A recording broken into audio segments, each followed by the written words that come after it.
In a grocery shop, a boy takes a packet of chips from the rack, but the chips start to fall from it because it has already been opened. While he is collecting the chips from the floor, a child comes to him and asks if he is stealing the snacks this way, but he disagrees.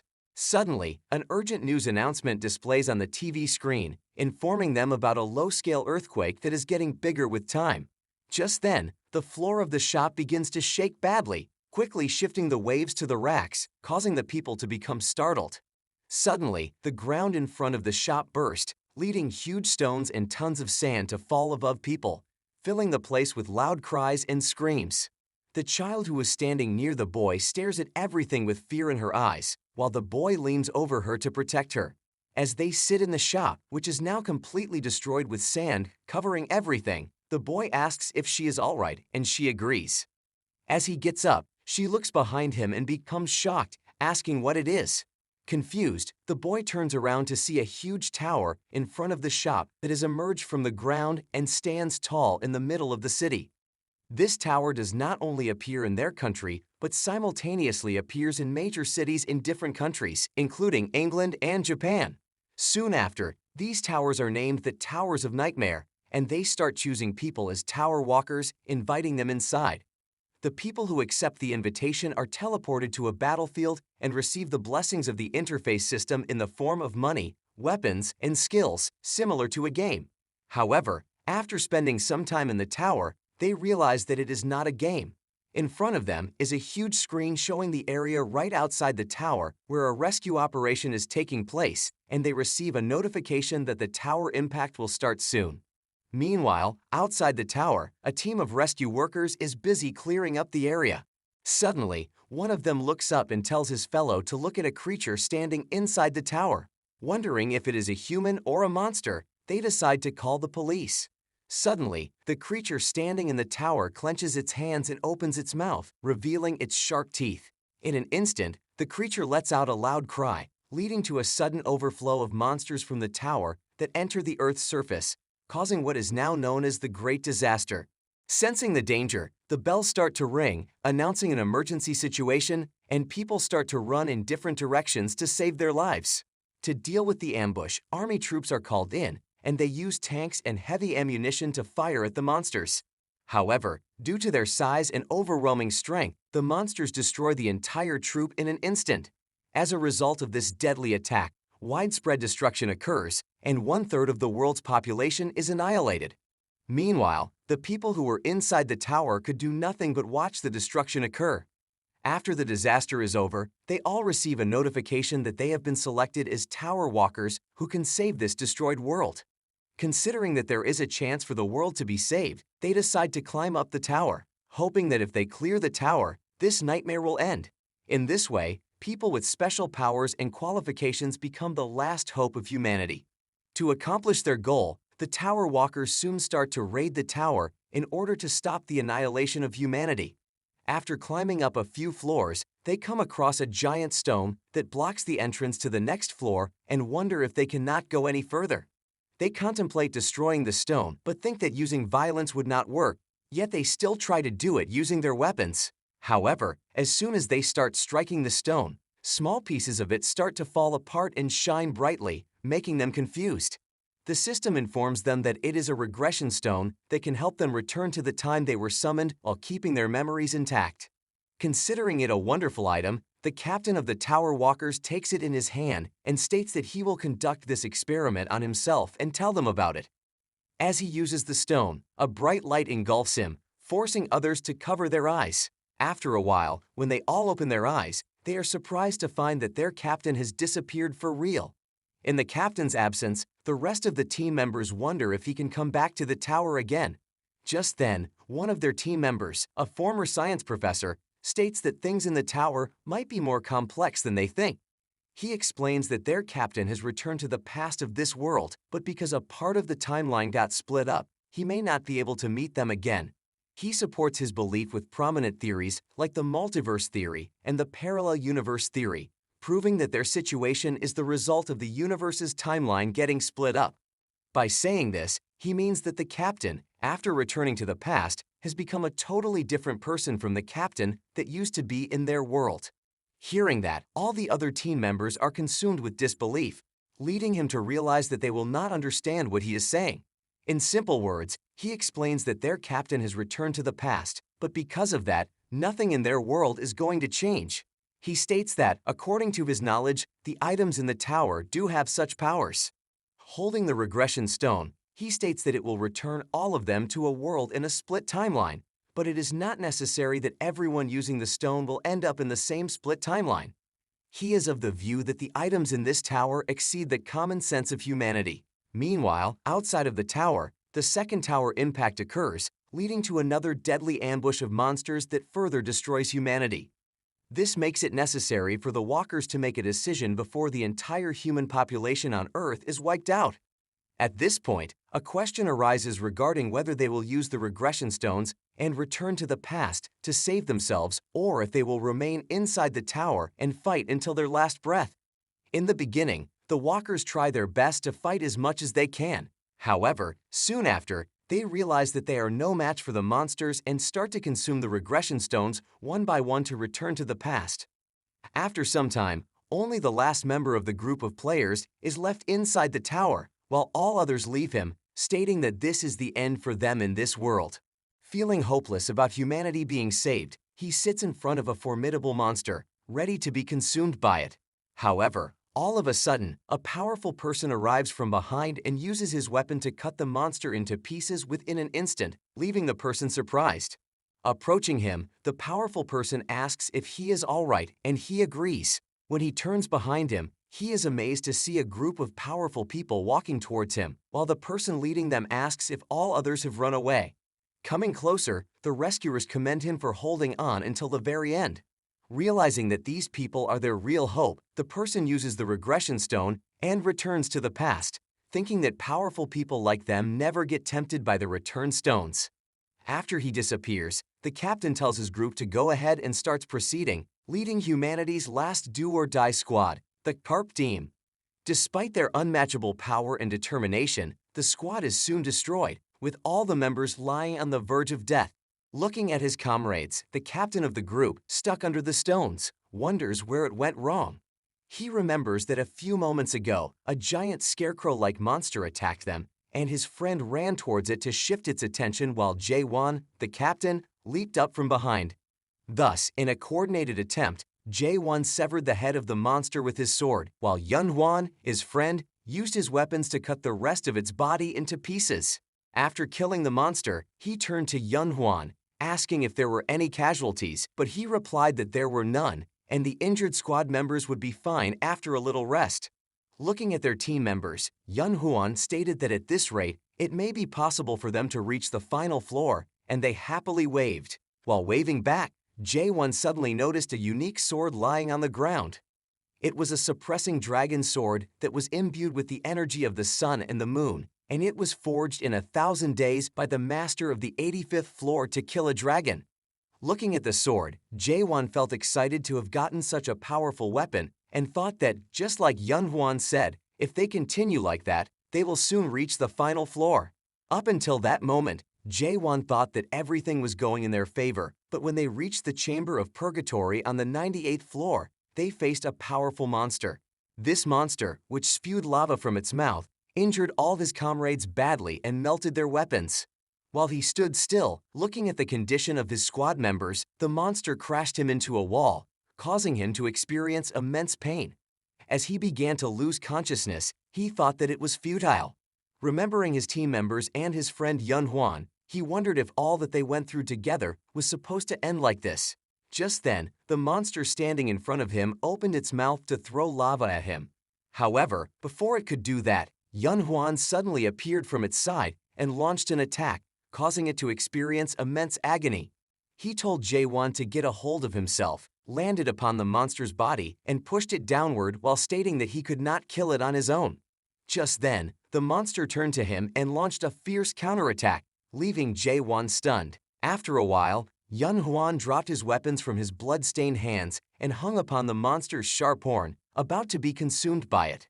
Shocked to see this, Jae-won started to call for Yun-hwan out of worry, but before he could regain consciousness, the monster turned around and crashed its horn into the opposite wall.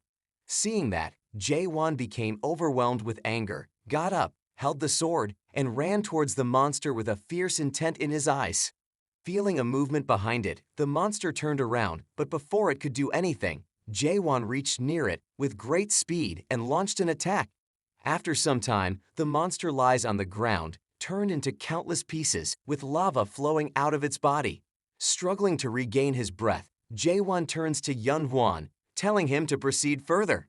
However, he finds Yun-hwan lying on the ground, badly injured, and holding a regression stone in his hand. Seeing that, Jae-won asks what he is doing, and Yun-hwan apologizes to him. Jae-won remembers Yun-hwan as a person who never lost his smile, even within this dangerous tower, because of which he was nicknamed the Smile Knight by the Tower Walkers. Realizing that the same Smile Knight has lost his smile for the first time, Jae-won turns around, telling him to regress before he can change his mind. Saying that, he starts to walk away while Yun-hwan keeps lying there. Looking at Jae-won, Yun-hwan wonders if he has figured out his intention and looks at the blood-stained stone in his hand, remarking that it is too shabby. However, he changes his mind and starts to climb up the stairs, thinking that Jae-won is stronger than his expectations and is the one who has convinced him to do that. Trying to walk despite his fatal injuries, Yun-hwan thinks that it is possible to reach the top floor of the tower if the walker is someone like Jae-won. Standing by the window, he states that he is relieved because of the presence of Jae-won in this world and jumps down. Meanwhile, Jae-won reaches the entrance of the next floor and is about to open the door when leaves start to fall upon him. These leaves give him a signal of what his friend has done, causing him to stay still for a while and then state that they should proceed forward together. With that, he opens the door to the 99th floor and is surprised to find a snowfield in front of him. This makes him realize that the challenges he is going to face from then on will be of a different nature. Entering the snowfield, Jae-won starts to proceed forward, feeling cold and exhausted. Suddenly, pointed spikes of ice start to emerge from the ground, causing Jae-won to run fast in order to save himself from them. While he is running away, facing a lot of pain, a dragon-like monster made of ice appears from the ground, asking if he has finally given up. Standing in front of it with his body injured due to the snow spikes, Jae-won smiles and asks if the monster is tired from fighting him already. Suddenly, a massive blast erupts in the snow, leading to the beginning of a relentless fight between Jae-won and the monster. After some time, under the frozen bodies of gigantic monsters, Jae-won hides with a piece of cloth in his mouth to avoid making a sound. Meanwhile, the monster searches for him around, asking if he has started to play hide and seek again. Sitting still in his place, Jae-won remembers that it has been 10 years since he reached the 99th floor. Putting medicine on his hand, he thinks that even though he faced numerous challenges on the 98th floor, the level of danger on this floor is incomparable to any of the lower levels. Feeling a lot of pain due to his injury, Jae-won thinks that the boss of the 99th floor, the Ice Dragon, possesses a breath that came from the Forgotten Land. It is something that is hard to withstand, even with cold resistance at the highest possible level. He thinks that his only reason for survival for such a long time is the pieces of equipment that were left by the walkers who regressed. He remembers the suppressing dragon sword that he found on the 85th floor and the ice demon armor that Yun-hwan gave him. He then looks at the Flame King's bracelet he got from his fellow Han Seo-yul and closes his eyes, missing all of them. Remembering Seo-yul, he apologizes to her for helplessly letting her die and thinks that if he were a little stronger, it would not have happened. Just then, someone calls out to him and he opens his eyes, feeling shocked. He gets transported into one of his memories, where a blacksmith standing in front of him asks if he is thinking of challenging the tower again, and he agrees. He states that he really feels like he can beat the tower this time around. Hearing this, Jae, the blacksmith, turns to him, stating that it is really a relief to hear that. Jae belongs to a village named Atopos that was reclaimed after defeating the 50th floor's boss, Altaminus. Although it was a place where dead or injured walkers came in every day, the people never lost hope. The priests established emergency rescue units to save the walkers, who were no longer able to fight. Meanwhile, the blacksmiths in the workshops created free equipment for the walkers who fought for the sake of humanity. Turning to Jae, Jae-won states that he seems to be the last blacksmith in Atopos. In response, Jae forbids him from reminding him of that, stating that Jae-won is the only customer he has and the supplies do not come from the lower floors anymore these days. Hearing that, Jae-won thinks that this is something expected because there are almost no more living humans within the tower who can send supplies. Jae-won thinks that he does not know which year it is, but remembers that there have been at least 10 tower impacts till this time, and people are no longer being invited inside the tower. Remembering that, he turns to Jae and asks if humans have been completely wiped out from Earth. After staying silent for a while, Jae asks if he doesn't get bothered by walking up and down the tower again and again. Hearing that, Jae-won remembers that at the place where the regression stone was discovered, there was a strange scribble on the wall, reading "Tower within the tower, nightmare within nightmare." Considering that it could have been written by someone else and that he is not aware of its meaning, Jae-won holds his head, stating that there was nothing special inside. In response, Jae tells him that 2 days ago, a woman called Grandma Hylene disappeared, leaving him shocked. Jae-won thinks that there can only be 2 reasons for someone to disappear from the tower: regression to the past or jumping off the tower. He believes that Hylene, a skilled potion maker, and Jae, a skilled blacksmith, were 2 of the few support-type walkers that remained. Considering that he cannot let these talents completely disappear, Jae-won turns to Jae, asking him to teach him the blacksmith skills, which leaves him surprised. Remembering that conversation with Jae, Jae-won comes out of his hiding place and stands facing the ice dragon with confidence while it asks if he is done playing hide and seek. The dragon states that no human has made it to the 99th floor alone ever since the tower was created. Therefore, it acknowledges Jae-won to be an incredible human while Jae-won keeps on smiling. Realizing that the last thing to acknowledge him is a monster, not a human, Jae-won opens his eyes, turns to the dragon, and states that he will feel very empty after killing it. In response, the dragon smiles, stating that it is impossible for him. However, Jae-won takes out his sword, stating that the dragon must not be very sure about it. Looking straight at the dragon, Jae-won states that even the icy armor that it is so proud of has started to crack.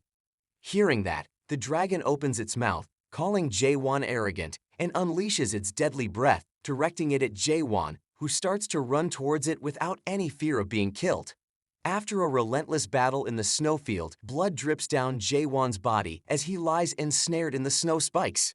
Meanwhile, the dragon stands in front of him and laughs at his resolve to fight till the end. The dragon states that even if Jae-won persistently tries to hold on, in the end, the fate that he will face will be overwhelming solitude and nothingness. Meanwhile, the snow spikes ensnaring his body start to mold into the bodies of his comrades, who hold him tightly, calling out his name. Suddenly, Jae-won calls out to the dragon, opens his eyes, and states that it talks too much. With that, he breaks the snow spikes into pieces and charges at the dragon with his sword, leaving it bewildered. Looking at him, the dragon tells him to give up, stating that his skills are not enough to kill it. Meanwhile, Jae-won remembers that because he started raiding the tower later than other people, he failed to acquire hidden skills and classes every single time. That is why he gave up on other skills and completely focused on the thrust skill, which he practiced again and again and killed over 50 million monsters with. With time, his thrust kept growing faster, more precise, and stronger, surpassing a simple motion and gaining attack power comparable to a hidden skill that didn't consume any spirit power. However, considering that his opponent is a formidable ice dragon, he thinks the battle will be tough, realizing that more than 100 thrusts by him have only created a scratch on its body. Suddenly, the dragon opens its mouth to unleash its powerful breath, causing Jae-won to realize that it is too late to dodge the attack. Suddenly, he notices a light emerging from the body of the dragon and feels surprised, considering that he saw the same light on the 98th floor as well. Considering it to be his chance to attack, Jae-won grabs the sword tightly and charges at the dragon with all his might, causing the dragon to suffer fatal damage. After landing on the ground, he looks at the dragon, who, with its hanging lower jaw and one side of its face completely destroyed, feels enraged. Smiling, Jae-won states that the attacks still weren't enough and that he should have completely blown away its chin. Just then, huge icy wings emerge on the dragon's back, and it tells Jae-won not to get carried away after a single strike. Having grown even more formidable, the dragon flies up, stating that it will finish him off this time. With that, It opens its mouth and unleashes a powerful breath that causes Jae-won to run away to dodge it. Barely dodging the attacks, Jae-won feels anxious, thinking that he will not be able to win against them if the battle continues at this rate. Just then, the dragon lands in front of him, calling him an unfortunate human. The dragon states that if there were 10 more humans like Jae-won, there would have been some chance for it to be defeated. The dragon reveals that if his race had not been fooled by the Dream Demon's stone, their fate would have been completely different, leaving him shocked. Confused about what the Dream Demon's stone is, Jae-won asks what it is talking about. However, instead of replying, the dragon raises its claw to hit him, but before it can hit, Jae-won runs away and leaves the snowfield. After getting out, Jae-won closes the door behind him, thinking that it was a very close attack that would have resulted in his death. Resting his head against the door, Jae-won remembers the words of the dragon about the Dream Demon's stone and opens his eyes, having thought something. 5 years later, Jae-won finally succeeds in killing the ice dragon and clears the 99th floor, leading to an utmost increase in his strength, stamina, skill level, martial ability, and dexterity.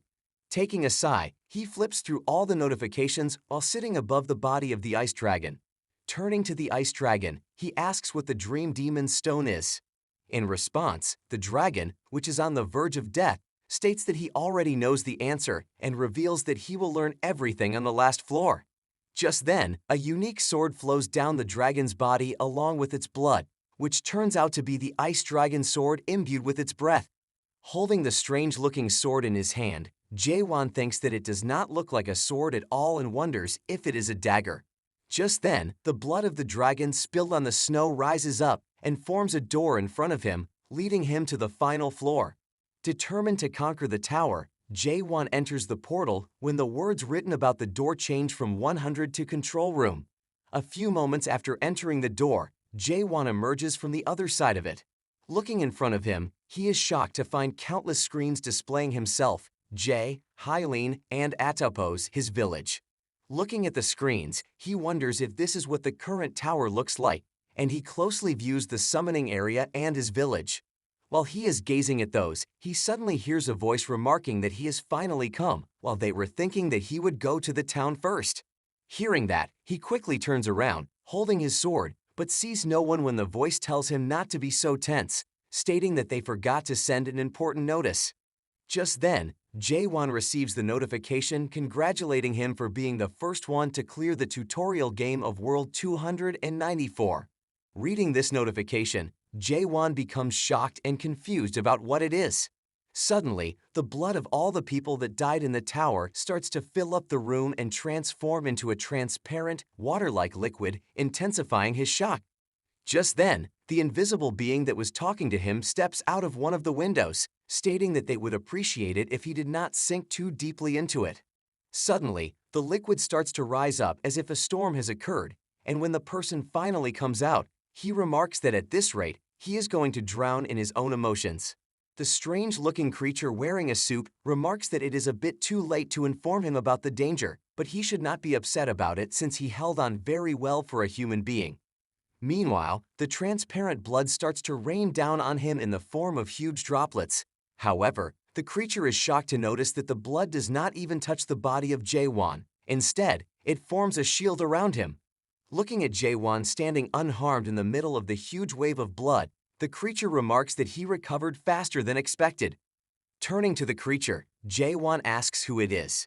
In response, the creature states that they started to talk without an introduction out of excitement to meet a person who was the first to reach the 100th floor of the tower. The creature reveals that he is the devil, Beastrine, and the owner of the Tower of Nightmares that Jae-won has just cleared. Hearing that, Jae-won asks if there is still the main game to go through if this tower was just a tutorial. Laughing, the creature compliments his cleverness and states that before the main game starts, he has something to show Jae-won. With that, he snaps his finger, causing countless more screens to appear in front of him. On the screens, Jae-won views all his experiences, from entering the tower to forming his team to meeting more and more people on their way up the floors. Looking at those faces, the devil remarks that these are some familiar faces that they cannot see anymore. Jae-won also views himself as killing the dragon-like species with the help of Seo Hyul and remembers that this was an unpredictable battle in which Seo Yul died, leaving him in tears.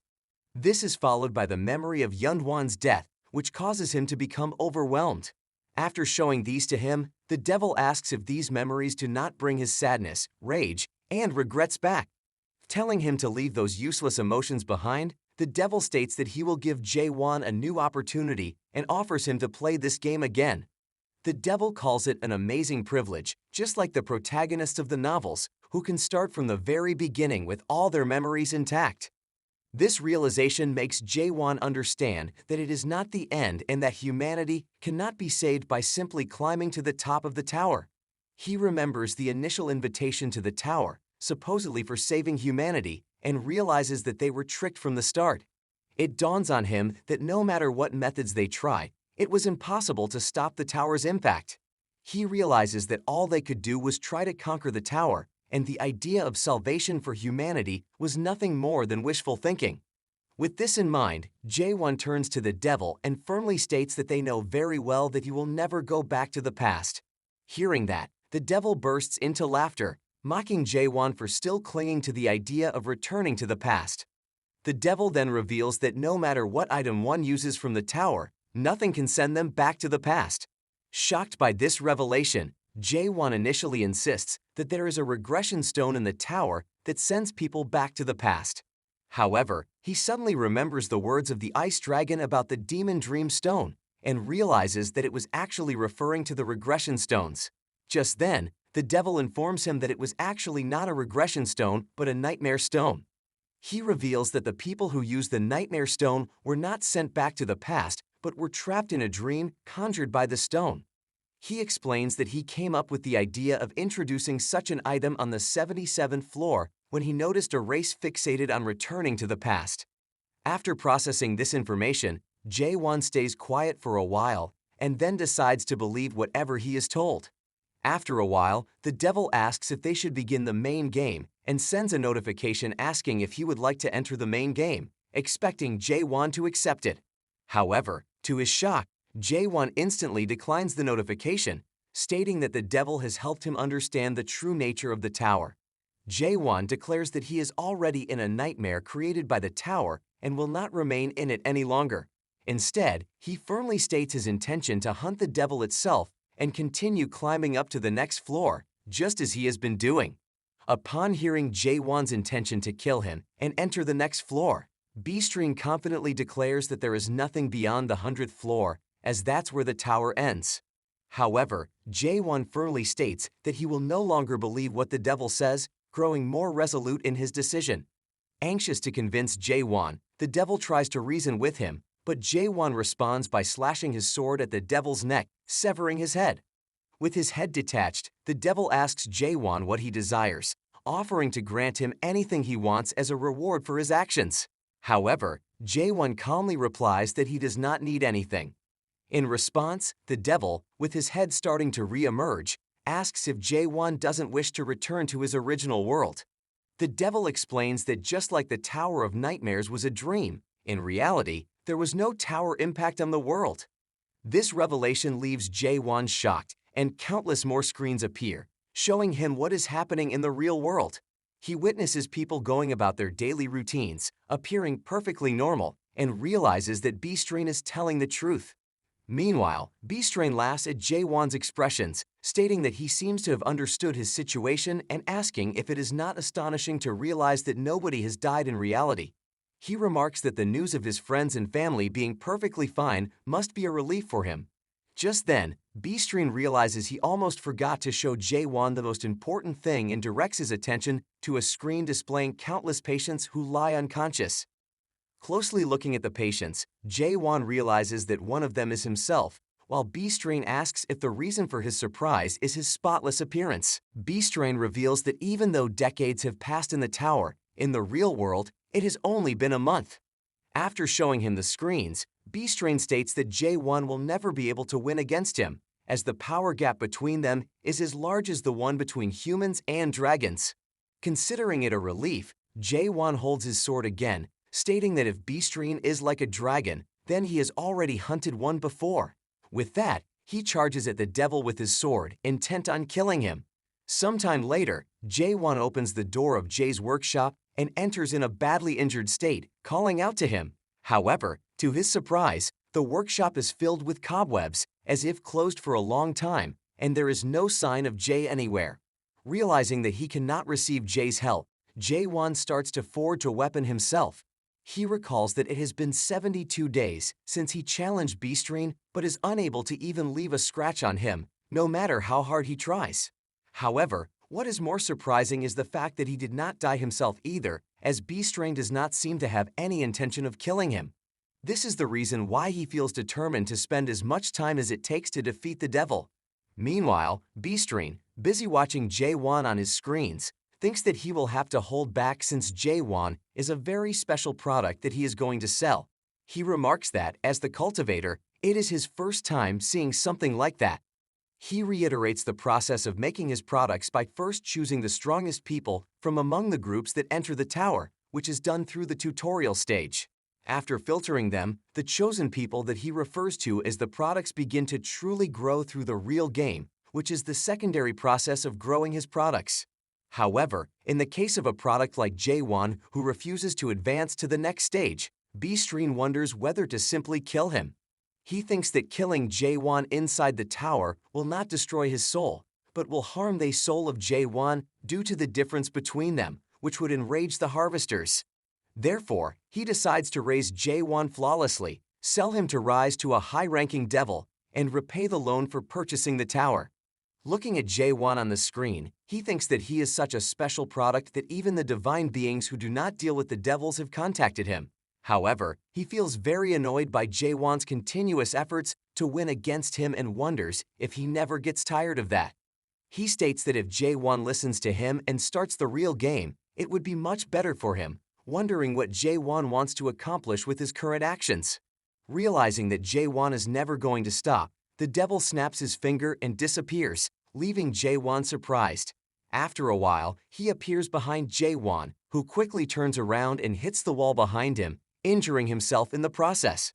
Feeling increasingly frustrated, Beastring holds Jae-won tightly and asks him to explain what he wants and why he is insisting on doing something pointless while ignoring his offers to receive rewards.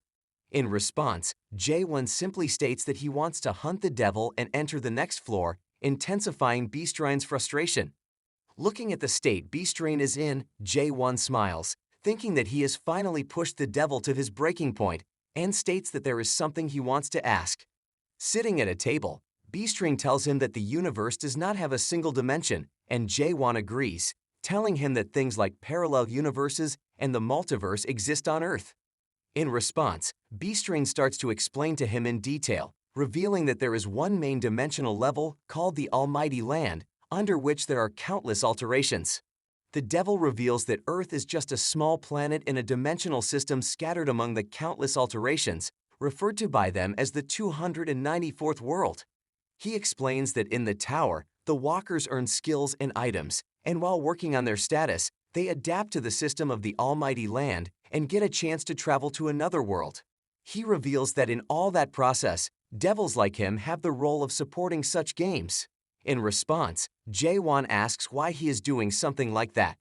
Hearing that, Beastring remarks that he is actually curious about why the Earth was chosen among the alterations for the tower impact and why he was forced to face such a fate. He explains that it only happened by chance that their planet was chosen, but Jae-won stops him, stating that what he wants to know is why a devil is operating the tower.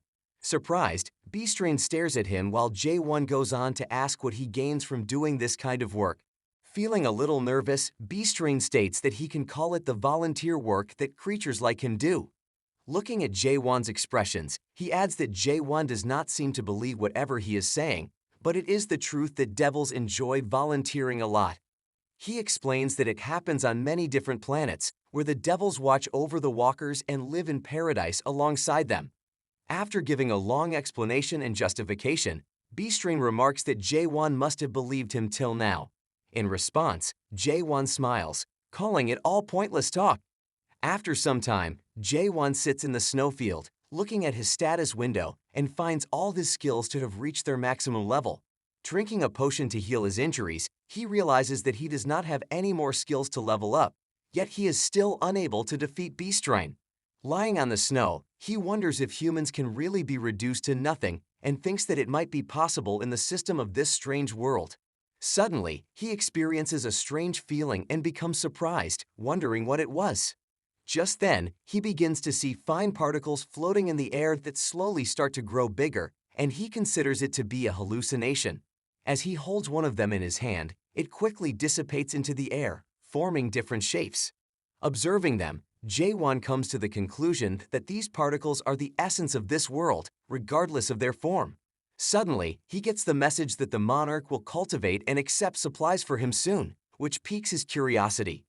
Going back to Beastrain, he asks if the monarch is a king, causing him to remark that Jae-won has finally gained interest in that. Beastrain explains that the monarchs are the beholders of the great land, and the people who clear the game proceed to the great land and receive power and support from the monarchs. While Jae-won expresses his confusion about getting power and support, Beastrain continues to explain that depending on what monarch he chooses, his future will change as well.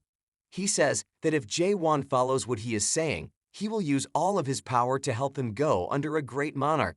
However, it only applies if he is willing to participate in the main game until the end. After hearing all that, Jae-won remarks that he sounds like an insurance salesperson who persuades people, making him feel a little embarrassed. After that, Jae-won agrees to follow what he is saying but states that he will leave the place after 10 days. 9 days later, while Jae-won is busy with swordsmanship training, Beastrain watches him on the screen, remarking that he does this useless thing all day long.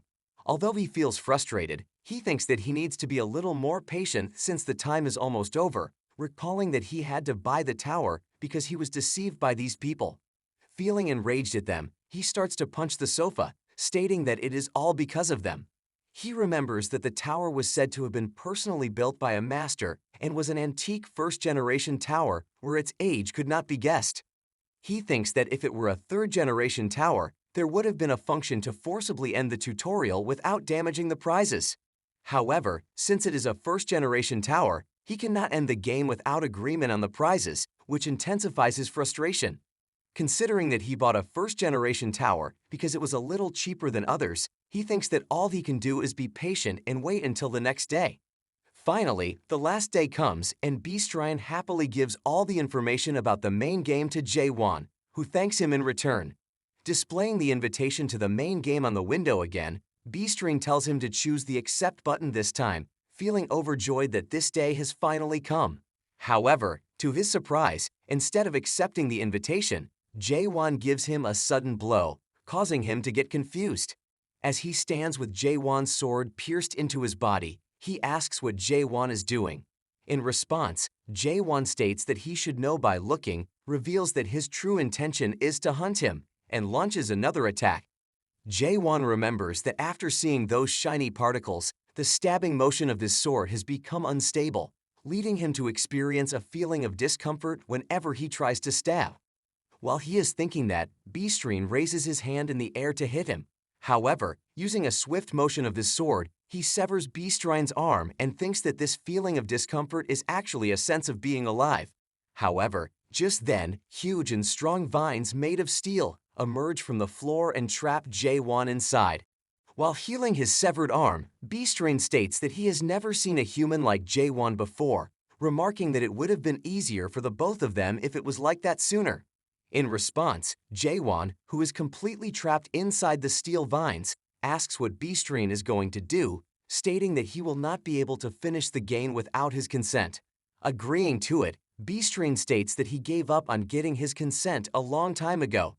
Turning to Jae-won, Beastrain asks why he expects the game to continue indefinitely.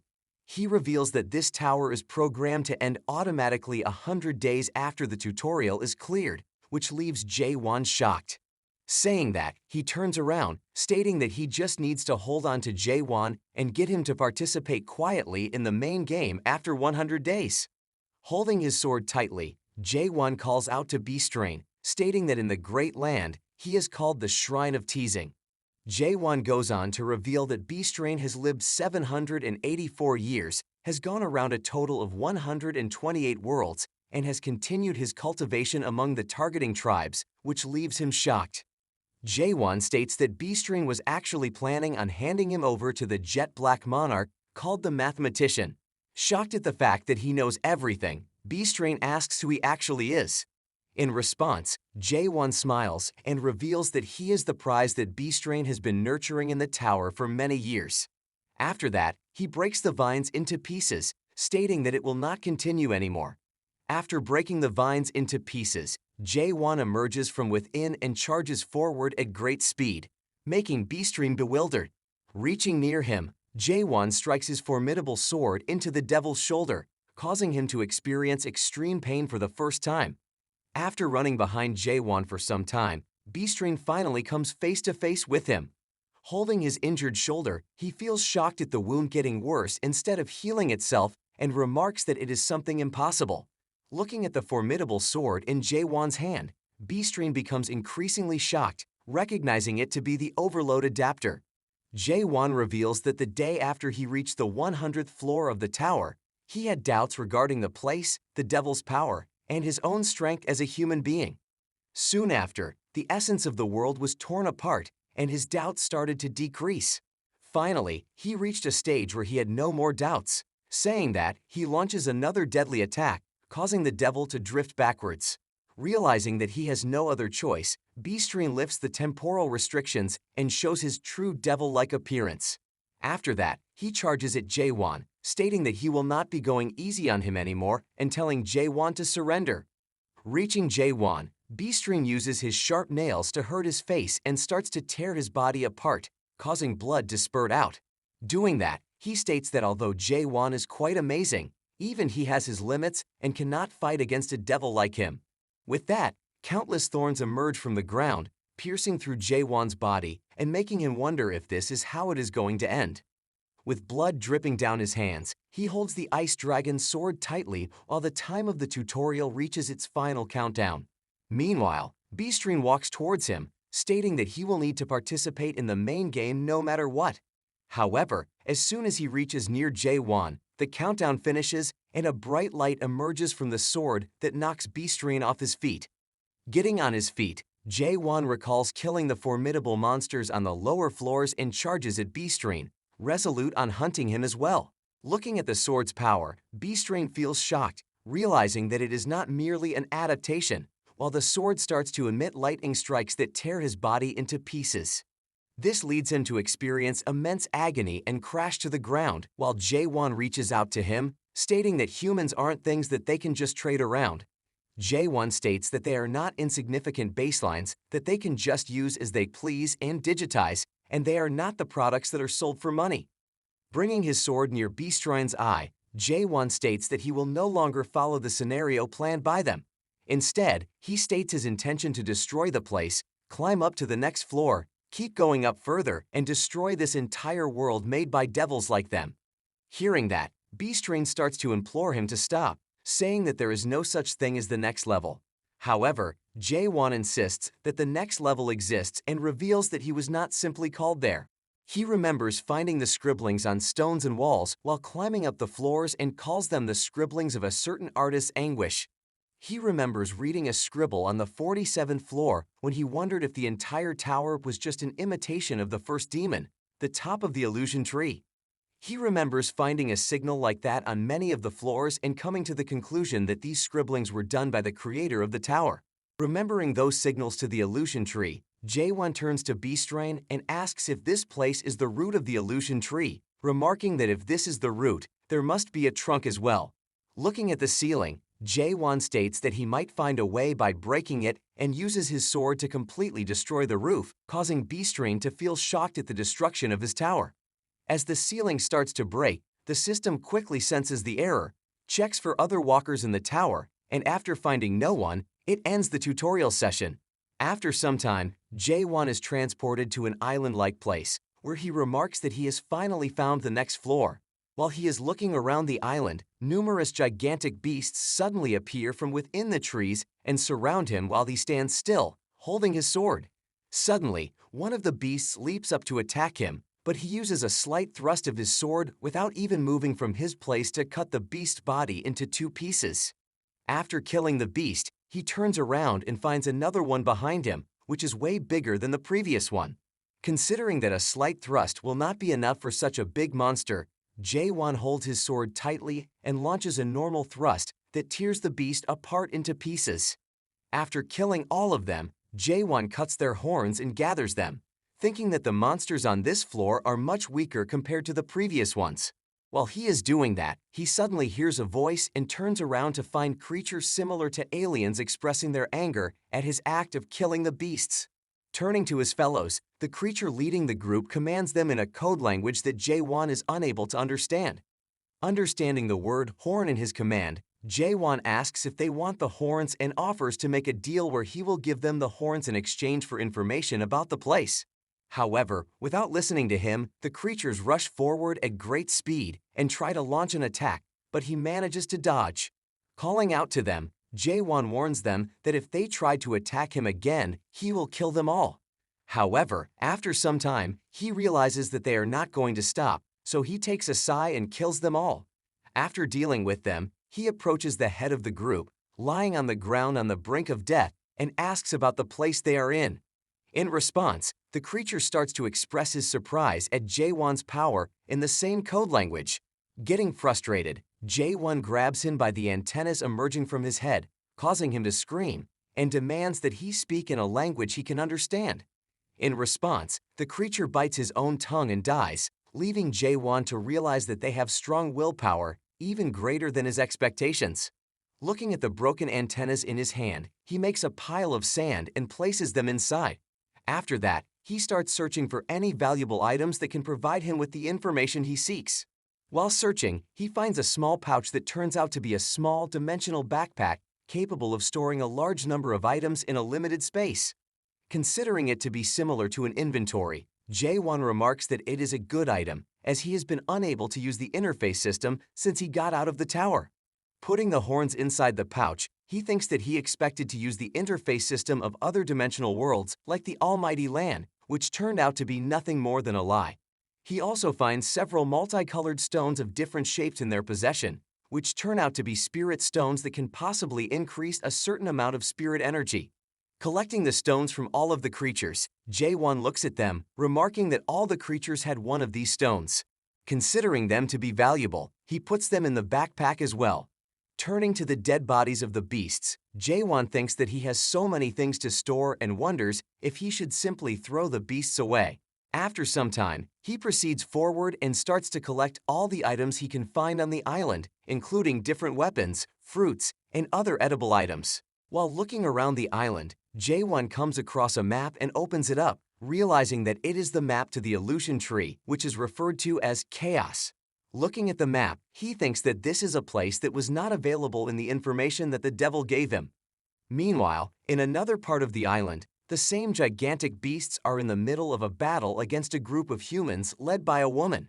With a cruel smile on her face, she throws her dagger in the direction of the beast, which accidentally strikes a member of her group. Apologizing for that, she states that she is going to hunt separately from them and walks away, while the injured person feels enraged at her clumsy moves. After a while, they hear her voice again and turn around, feeling shocked.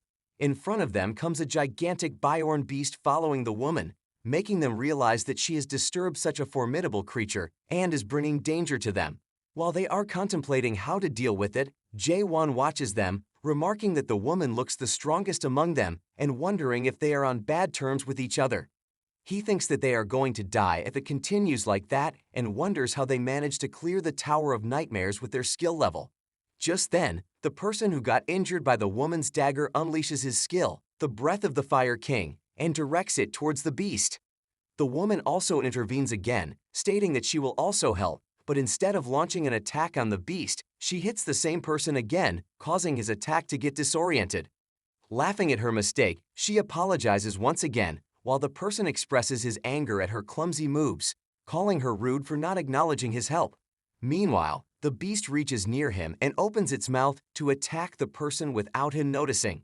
However, before the beast can attack, Jae-won jumps down from the place he was standing and uses a slight thrust to pierce his sword through the beast's head. This causes blood to spurt out of the beast's head and stain the person's face. As they try to look between the clouds of dust forming due to the beast's fall, they find a formidable sword pierced through the beast's head. Finally, as the dust begins to settle, Jae-won appears from within, holding the sword, making them confused about his identity. Considering that the Byorn is dead, they start discussing among themselves if it would be okay for them to take the corpse of the beast. Hearing their discussion, Jae-won asks if this monster is something important. In response, one of them reveals that it is so strong that it takes more than 10 people to defeat it, which makes him realize that the more horns a monster has, the stronger it is. Just then, the woman, who has been observing Jae-won for some time, walks up to him and asks who he is, remarking that there is no adapter in the region of chaos who can kill a Byorn with a simple thrust. She asks where he has come from. Hearing that, Jae-won turns to her and asks what chaos is, leaving her surprised at his not knowing about that. Jae-won starts to walk away with the group, telling them that he does not belong to this place but was just passing by, and he does not know any of the languages spoken in this region. Hearing that, the leader of the group feels surprised, remarking that it is very strange for a language barrier to exist in such a region. After a while, they ask him again if he is okay with them taking the Byorn corpse, and he agrees. While they are talking, the woman stays quiet, thinking that even though the person claims to be a passerby, the way he killed a Byorn with a single strike without using any skill seems strange. She finds it very difficult to use her powers to figure out his identity and comes to the conclusion that his spirit power is similar to that of a non-adapter. Wondering who he exactly is, she calls out to him, saying that she has a question for him. She states that there are less than a handful of adapters throughout Chaos who can kill a Byorn with a single thrust, and she demands to know who he is and where he has come from. In response, he repeats his counter-question, asking what Chaos exactly is. Hearing that, she expresses frustration and asks if he does not understand what she is saying, and sarcastically asks if asking for an introduction is a hard thing to understand. In response, Jae-won states that he does understand her query. However, the question of who he is brings back memories of his childhood, his school days, and his life spent on Earth. He thinks that all of those memories became meaningless after he entered the tower and gained new comrades and memories in return. However, as that tutorial came to an end, all of those disappeared as if they were a mirage. Jae-won believes that although all his comrades may be somewhere on Earth, they will be strangers to him because the memories he received as a reward are something they lack. After contemplating everything, Jae-won turns to the woman and claims that he does not remember anything. In response, the woman starts shouting at him, stating that she doesn't believe his claim of having amnesia. However, Jae-won clarifies that he never claimed to have amnesia, but the woman insists it doesn't matter and asks if he is the mighty of the abyss, leaving him confused about what that is. Feeling annoyed by her countless questions, he tells her to stop stating that he has what he wants to know and put his hand in the backpack. After a while, he pulls out the Ice Dragon sword and shows it to her, shocking her as she realizes he possesses a spirit weapon. This leads her to understand that he didn't defeat the beast just because of his strength, but because he had a potent weapon. Just then, the other members of the group also turn to him, surprised by the fact that he possesses a spirit weapon while he puts it back inside the backpack. Meanwhile, feeling angry at her group for jeopardizing her mission, the woman thinks she could have completed it without them. Suddenly, an idea strikes her, and she turns to Jae-won, offering him a proposition and asking if he wants to hear it. Subsequently, she gives him a detailed explanation of what chaos is, and they proceed to discuss the party. She reveals that the people accompanying her are a heinous group belonging to a clan named Red Fox, and she wants Jae-won to kill them. She states that they are dangerous people who might also attempt to kill him, making him feel surprised. After some time, the sky becomes dark, and one of the members of the group suggests that they stay there for the night since walking in the dark might make them vulnerable to the beasts. After deciding to stay at that location, they light a fire and sit around it to rest.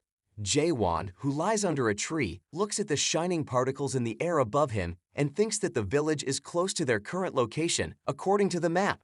As he holds one of the particles in his hand, he receives a notification that he has achieved the second stage of awakening and can now comprehend what people are talking or thinking about. Using this new skill, he learns about the discussion of the group about him and finds out that they consider him to be a mediocre person who can only kill big monsters due to his weapon. Hearing their conversation, Jae-won realizes that their intentions are not good and thinks that they would be scared if they knew that he got this weapon from the root of the illusion tree. He also feels surprised that people are aiming for the equipment in the tower, which doesn't seem very valuable to him.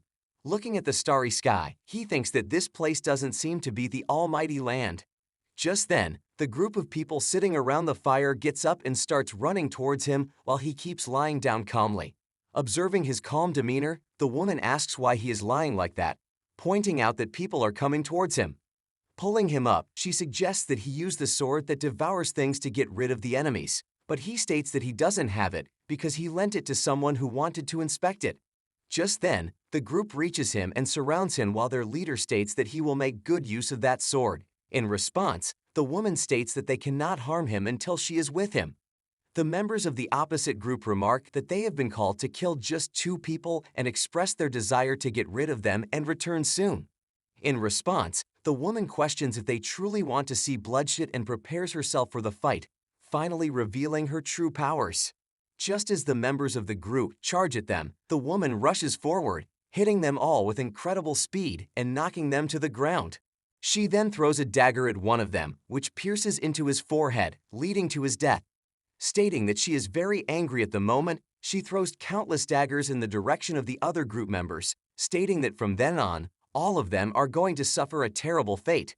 Realizing that her intention was to kill them from the beginning, the leader of the group states that they should have understood it when she lured the monsters to them. Feeling enraged, he asks who it was that made the request to the Shadow Warriors. In response, she states that it doesn't matter because they have killed so many innocent people, which has made them a target for many people, and she throws daggers in their direction. The head of the opposite group laughs in response, stating that there is no way the Shadow Warriors would move for such pathetic people, and he breaks all of her daggers into pieces. Holding Jae-won's formidable sword, the person states that she must have received a private request, which will lead her to be killed by them. As she looks at the sword, she remarks that he wants to face her with a spirit weapon, while he laughs, stating that he has taken all precautions.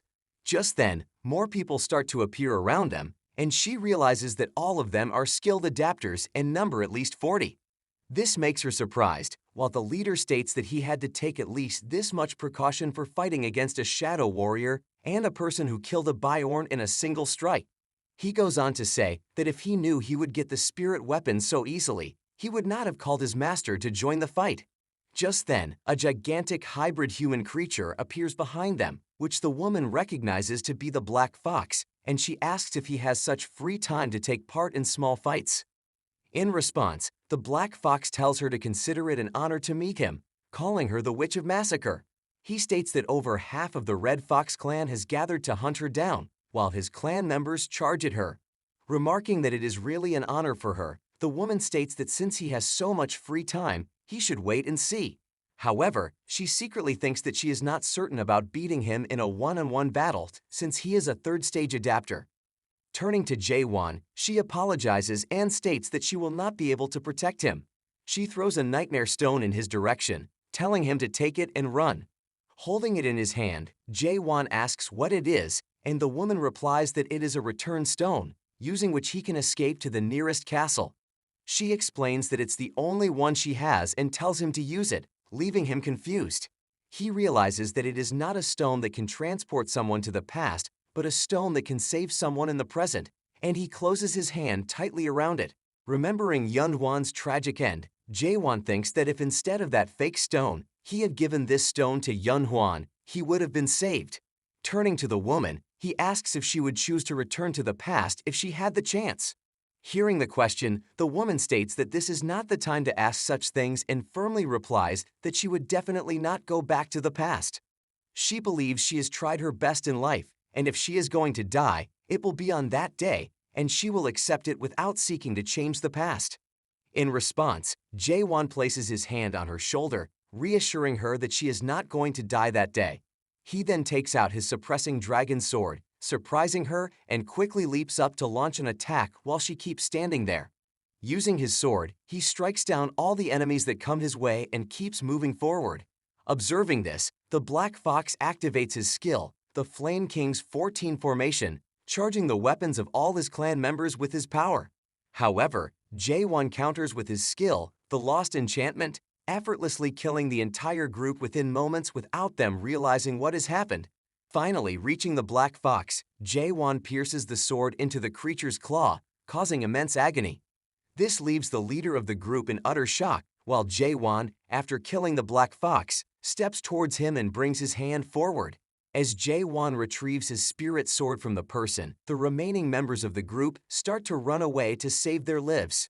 Meanwhile, Jae-won tightly grasps the sword and uses the light stab to raise a tornado-like storm that tears the bodies of the fleeing people into pieces. Witnessing this overwhelming power, the woman feels shocked. She recalls that when Jae-won allowed the group to take the Byorn corpse, she considered him a fool who made himself vulnerable to them and had no sense of danger. Contrary to her expectations, Jae-won turns out to be a very strong person in reality. While thinking about this, she calls out to him and asks what his real identity is. In response, Jae-won smiles and asks if she has already forgotten, stating that she knows his identity. Observing her expressions, he jokingly asks if she is also suffering from memory loss like him, which annoys her.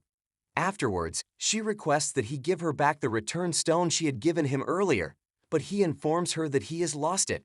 Frustrated, she questions how he could lose such a valuable item, but he simply starts to walk away. After a while, he sits near the fire, finding the surroundings somewhat peaceful. Meanwhile, the woman continues searching for her return stone in the vicinity and in his backpack, but is unable to find it, which intensifies her frustration. Jae-won turns to her and states that she already knows his identity, leaving her confused about what he is talking about. He clarifies that his identity is that he is a human, causing her to remark if he is messing with her.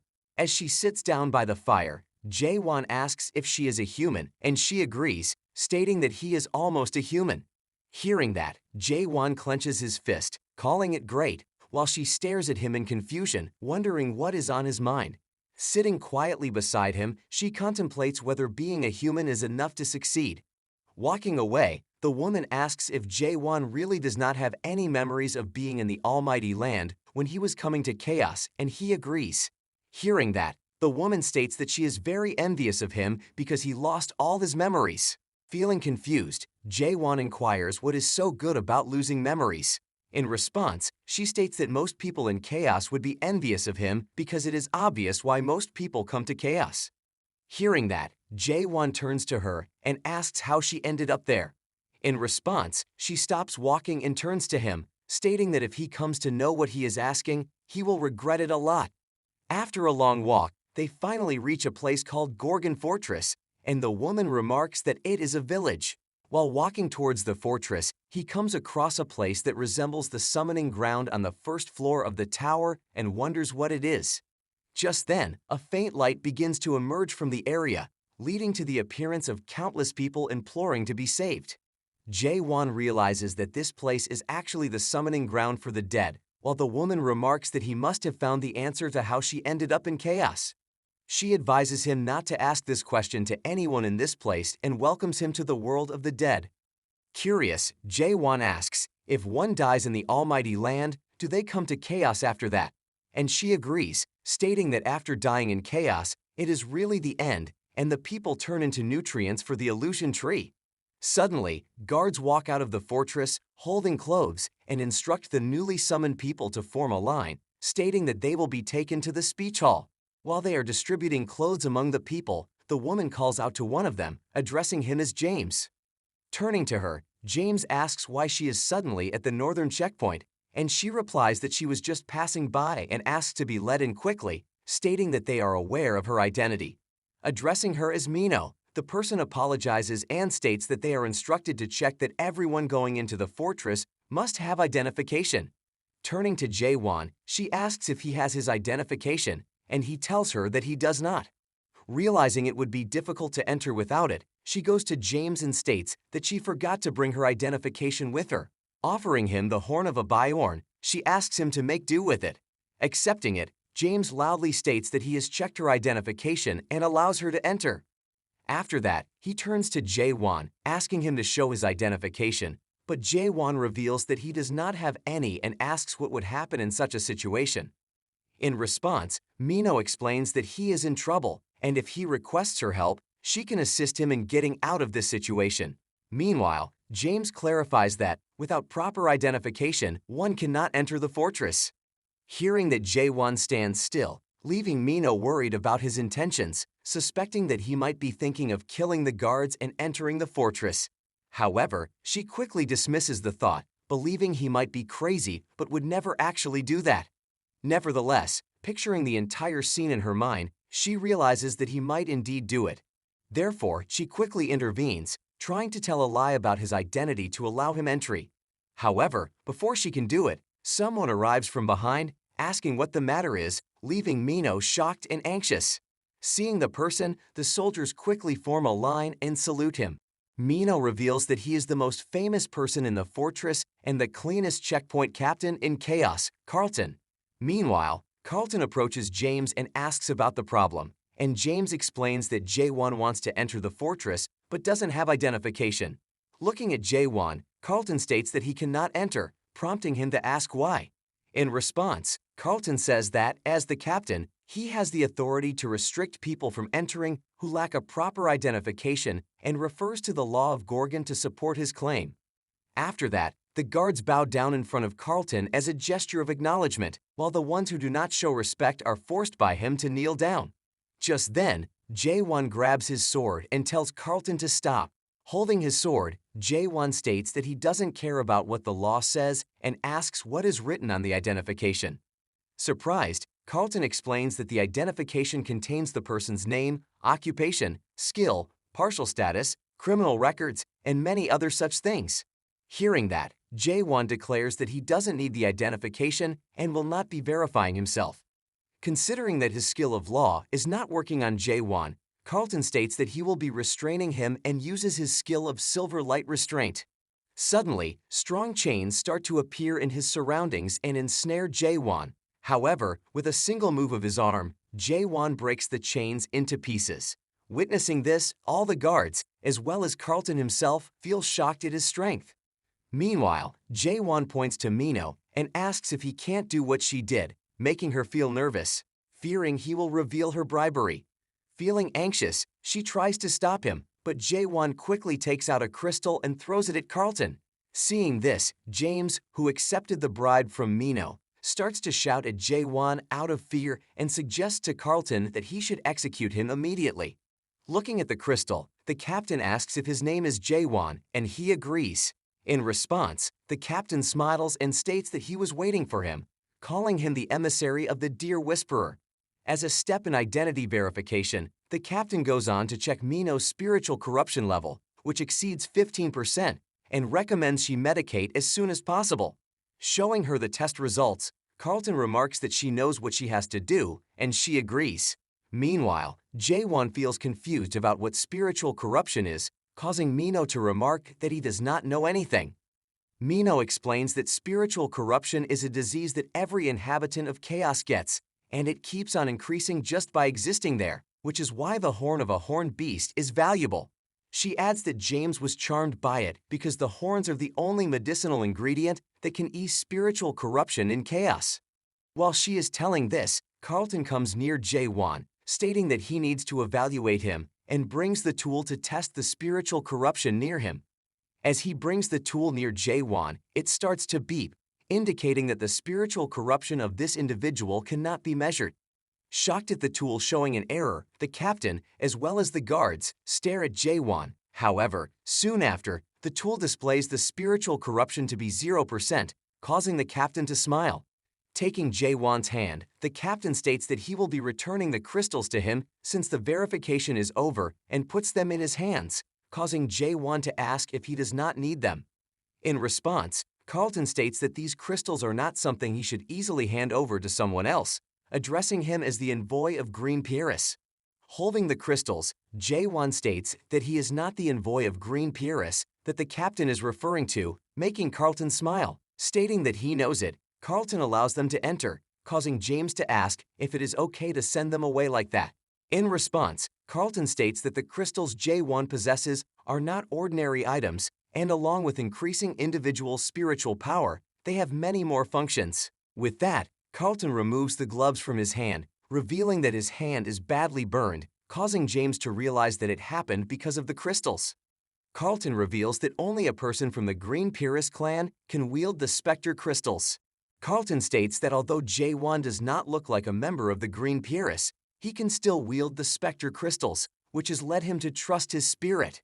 He reminds James of the time when they checked Jae-won's spiritual corruption level, and it showed an error, even though the measurement device never makes an error. Confused, James asks what it means, and he reveals that the only reason the device is unable to measure Jae-won's spiritual corruption is that his spirit is purer than anyone else in chaos. Therefore, Carlton states that Jae-won's identity does not matter because they only need someone who can use the Spectre crystals. He reveals that the people inside the castle will now deliver a judgment on him. Hearing that, James asks if it is related to the Castellan's condition, but the captain states that he does not know the exact details either. After that, he turns his back to James and mentions hearing of someone receiving a bribe to let people enter, asking if it is correct, causing James to become anxious. Meanwhile, Jae-won and Mino walk on the streets of the village inside the fortress. While walking, Jae-won remarks that the paths are very complicated, while Mino follows him in a state of unconsciousness. Looking at her, Jae-won remembers that she was punished by the captain for bribing the guards, which caused her consciousness to become numb for some time. While walking up the bridge, Jae-won approaches a person and states that he is looking for a blacksmith specializing in swords, gaining the attention of the person standing under the bridge. Taking out his spirit sword, Jae-won asks if there is a blacksmith that can handle a sword of this level, but the person states that he is not sure, while the one standing under the bridge smiles.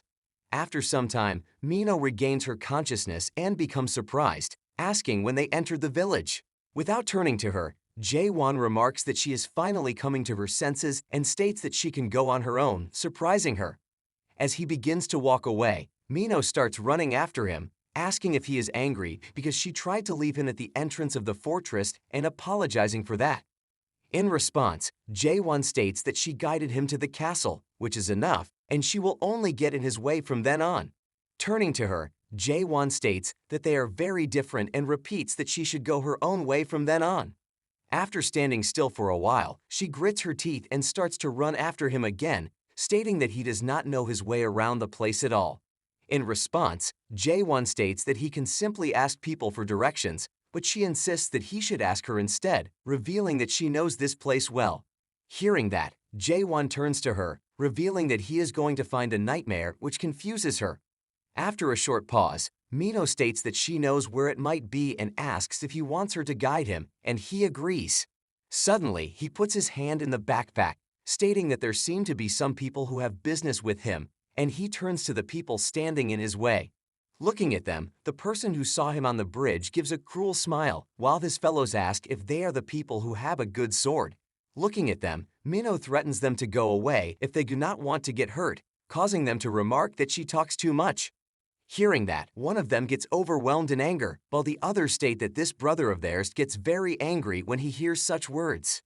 After that, they threaten them to hand over the spirit sword if they want to save themselves. In response, Jae-won simply states that he does not want to hand it over.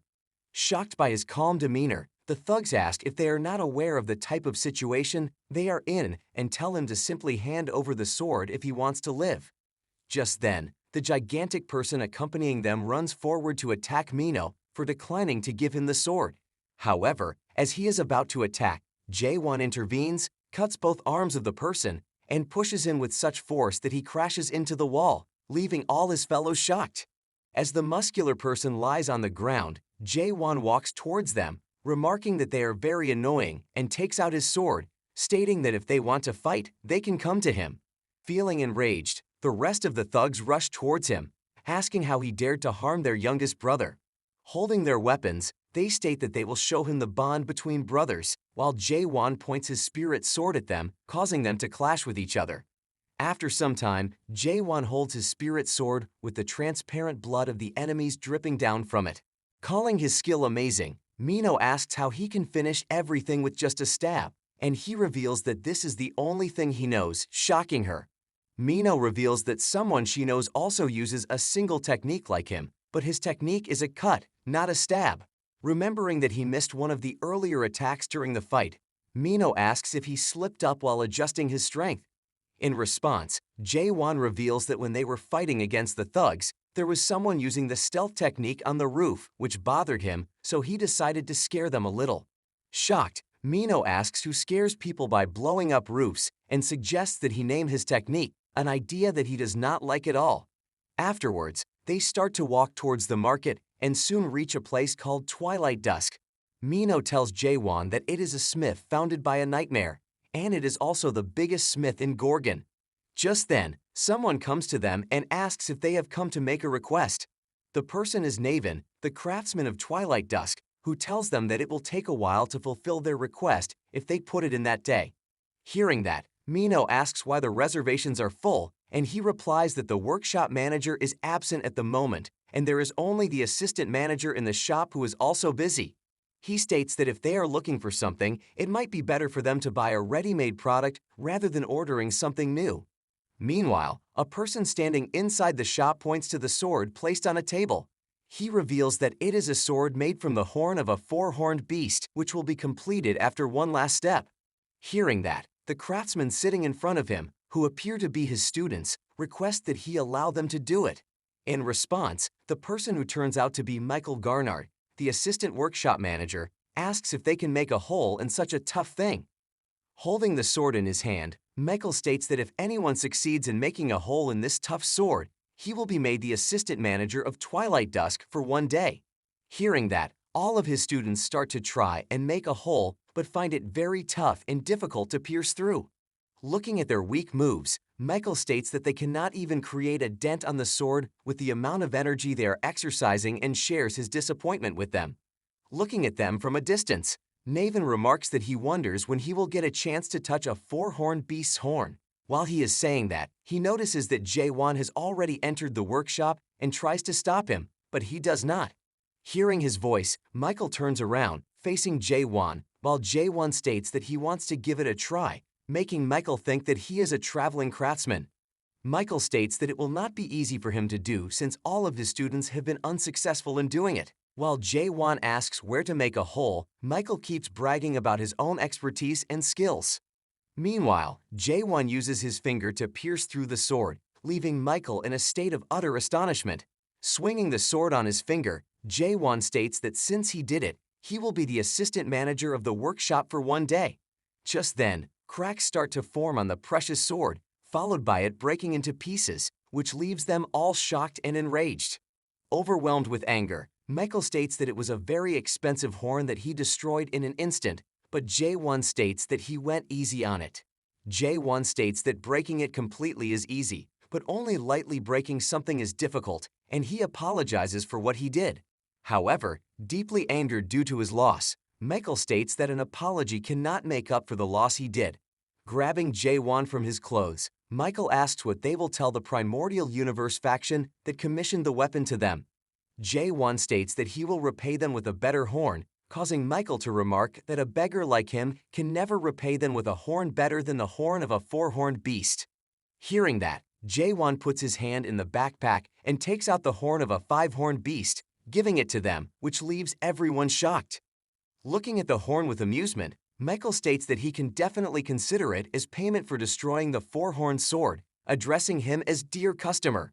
Considering it to be a relief, Jae-won asks if he can use their smith for a little time, to which Michael tells his students to close the doors of the workshop. Complying, the students go and close the door while Michael starts moving inside, telling Jae-won to follow him. Meanwhile, Mino leaves the workshop, stating that there is a place that she needs to visit. After she leaves, the workshop is closed, and Michael takes Jae-won inside. He informs him that as the assistant manager of the workshop for that day, Jae-won can make use of all the facilities and people there as much as he likes. After that, Michael asks how Jae-won managed to obtain the horn of a five-horned beast, and Jae-won replies that he got it by himself. Surprised to hear that, Michael asks if he hunted a five-horned beast by himself, and Jae-won agrees. While Michael stands amazed, thinking that such strong people are very rare in the entirety of Chaos, Jae-won turns around, asking him to assist him in making a scabbard. Hearing that, Michael becomes surprised, asking if he is going to use this horn to make a scabbard. In response, Jae-won takes out the spirit sword, asking how great this sword might be in his view. Looking at the sword, Michael states that it is a replica of an ice dragon sword and remarks that it is rare since it was made by a nightmare, though it does not look very pretty. However, he thinks that this horn will be too much for a weapon like that, and he should better make a new sword with it instead. However, just then, he starts to sense a spiritual energy from the sword and realizes that it is a spirit weapon containing the soul of an elite race, and he wonders how it happened.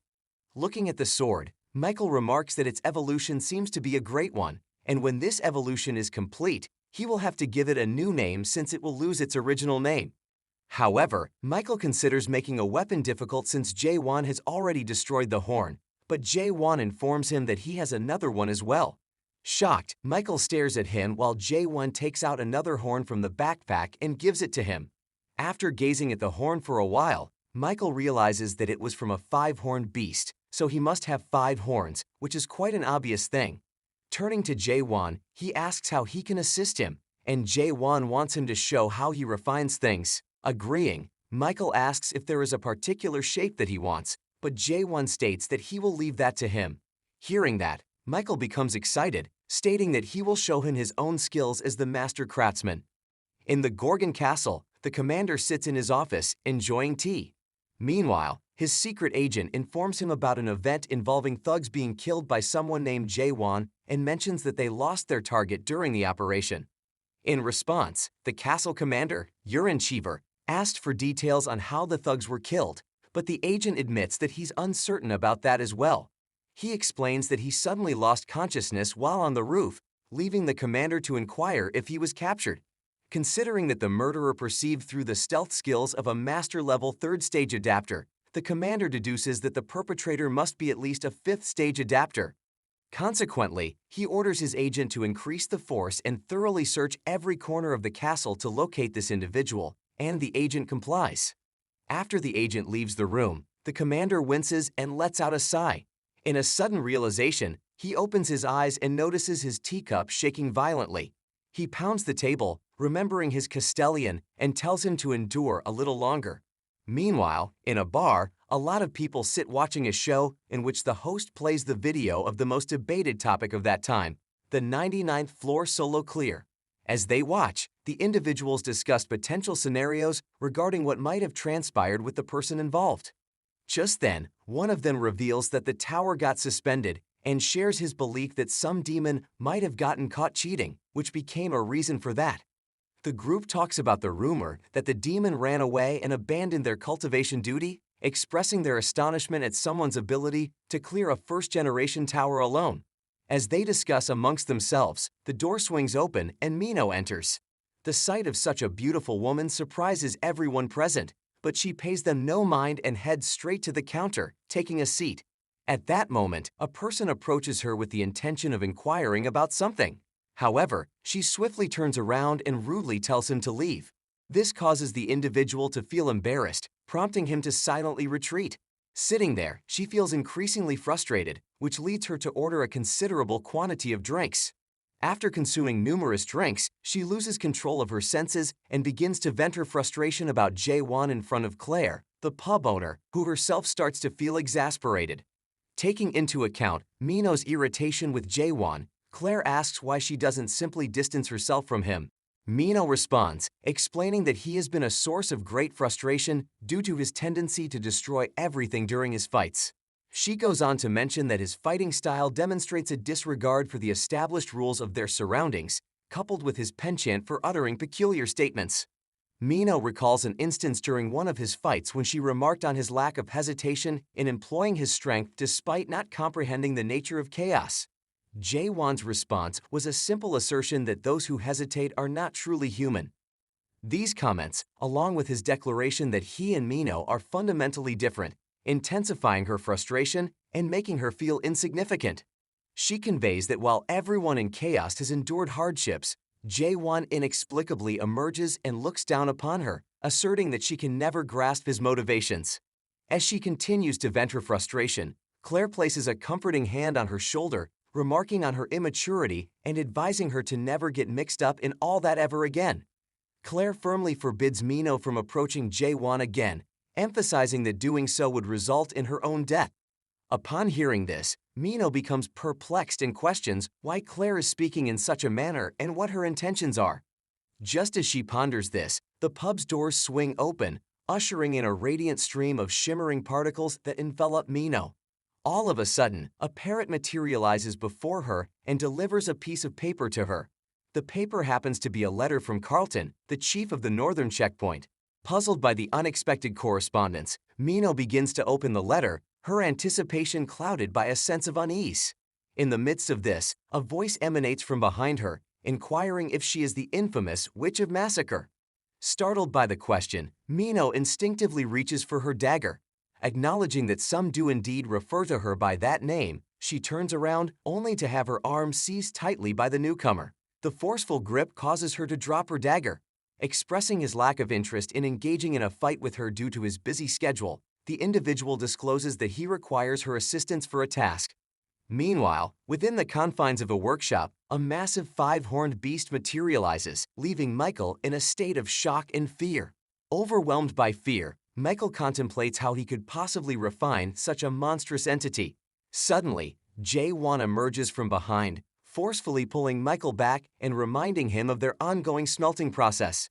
Despite the chaotic presence of the rampaging monster nearby, Jae-won dismisses it and asserts that Michael had previously agreed to aid him, urging him to fulfill his commitment appropriately. Having launched countless hammer strikes upon the horn, Michael finds himself exhausted and comments that the refinement task is far beyond his current capabilities. Jae-won counters this notion, asserting that the issue lies not in levels but in perception. He proceeds to place his hand over Michael's eyes briefly, then withdraws it, emphasizing the importance of seeing. Perplexed by the experience, Michael gazes at the horn, which begins to melt right before his eyes, eventually floating in the air, causing him to cover his eyes in shock. In an unexpected turn, the melted horn undergoes a transformation, manifesting into a colossal five-horned beast, which leaves Michael utterly astounded. As the beast unleashes havoc, Michael remains in a state of disbelief, pondering if this creature truly embodies the essence of the five-horned beast. He reflects on his previous casual approach to refining, realizing the gravity of his actions toward such a formidable being. Struggling to comprehend the situation, Michael questions if he is trapped in a dream and seeks to awaken by approaching the nearby door. Running towards it, he asserts the dreamlike nature of his surroundings, while Jae-won observes with a sigh. Upon rushing outside, Michael desperately calls for assistance only to be met with a shocking sight. His students and workshop laborers have transformed into airy skeletons. Overwhelmed by fear and disbelief, Michael trembles as his students inquire if he has already completed the refinement process. This prompts him to enter a trance-like state, leaving his students puzzled. Amidst this turmoil, a voice informs Michael that he lacks the privilege to behold this realm. These occurrences lead him to question the existence of such a surreal world. Meanwhile, Jae-won is engrossed in hunting the monster and forging weapons from its horns, contemplates his presence in this unfamiliar domain. Despite the challenges, he remains unfazed, continuing his work by extracting body parts from the living monster and diligently striking it with his forging hammer. While doing that, he wonders why he was specifically chosen to be sent to this world. Outside the room, Michael gradually emerges from his trance, letting out a piercing scream. After some time, looking at Jae-won, who has broken the horn, Michael remarks that a normal human's attempt to acquire power equal to a nightmare or surpass natural limits is ultimately futile.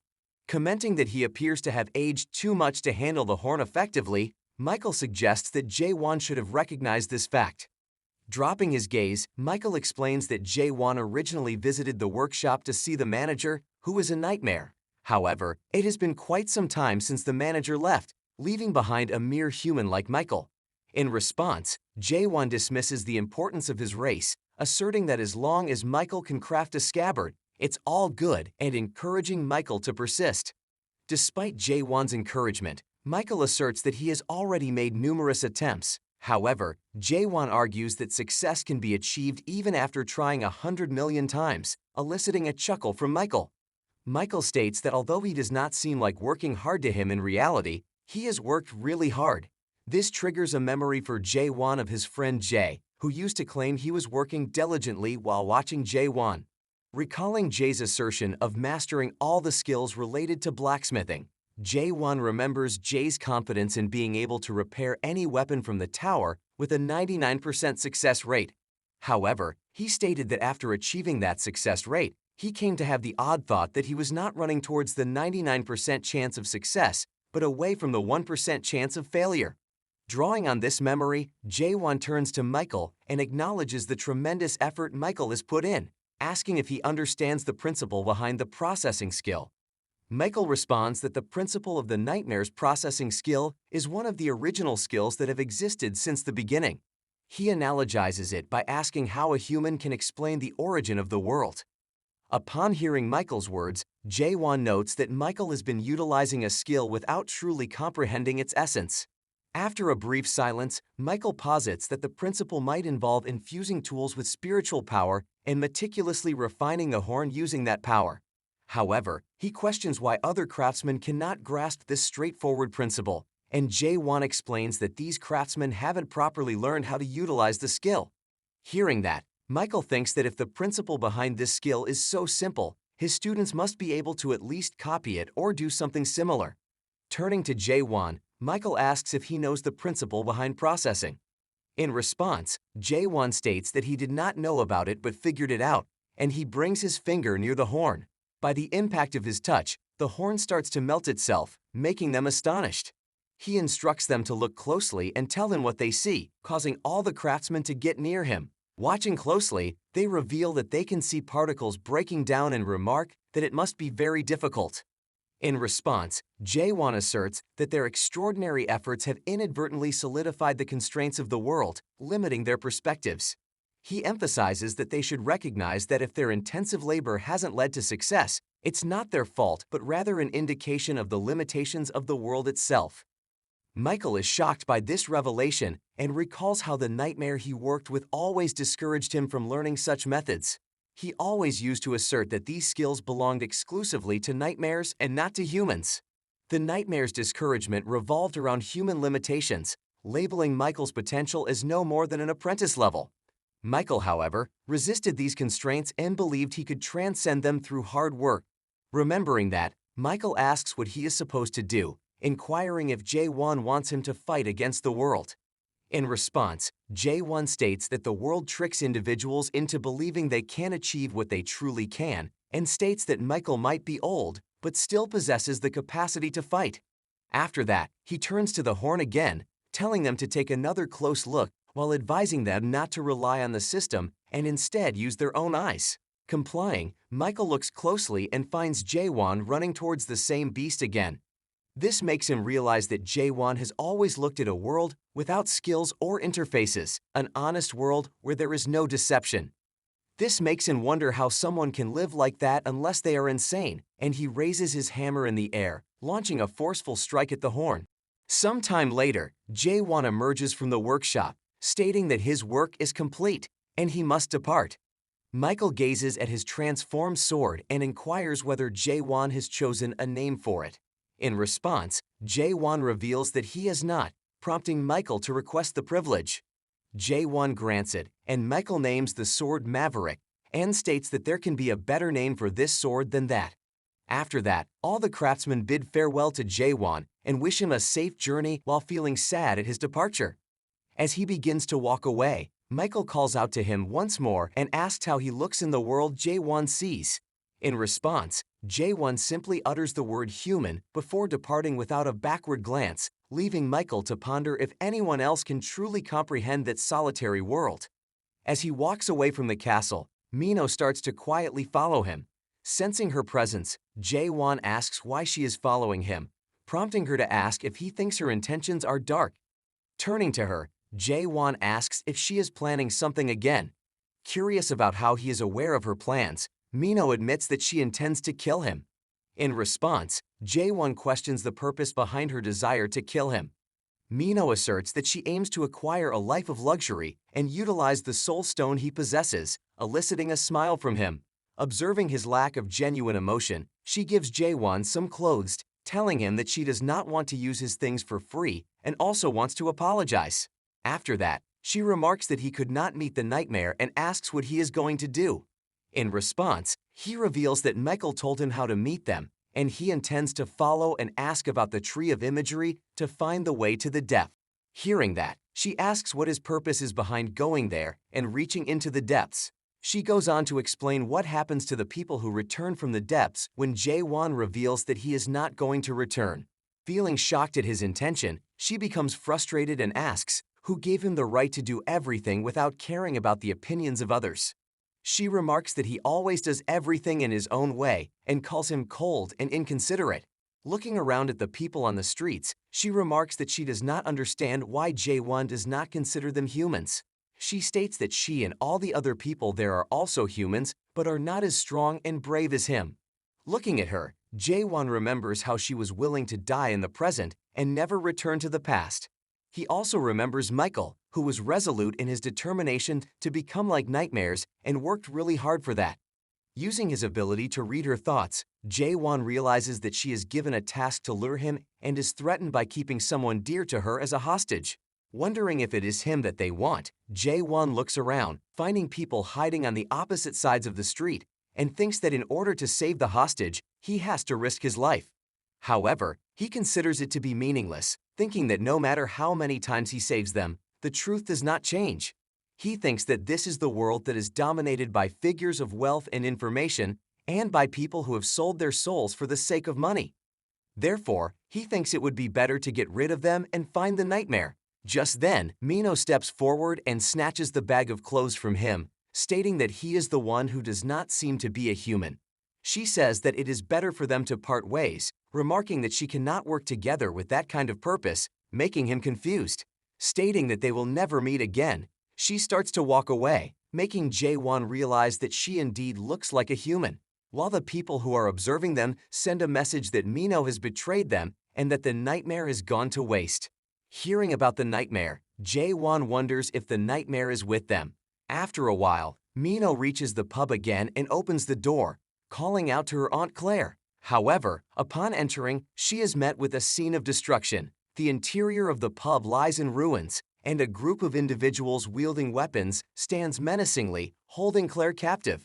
Looking at Mino, Claire states that she might really die this time because of her.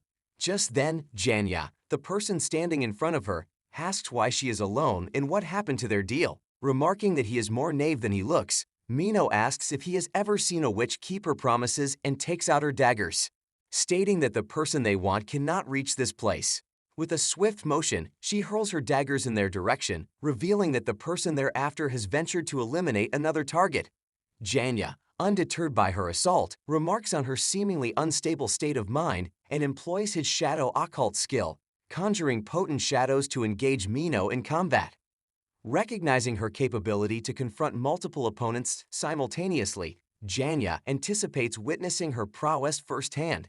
However, before the shadows can launch their attack, Mino executes a backflip, flinging more daggers in their direction.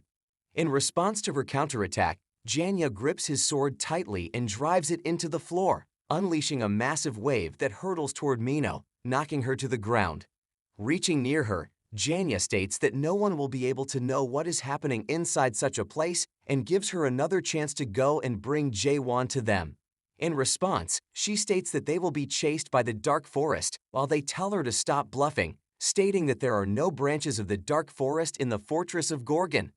Placing the sickle on Claire's neck, he states that they will not be able to find out until she and her aunt get completely destroyed. Clenching her fists, Mino gets on her feet again and launches a formidable dagger attack using her skill of frozen fencing.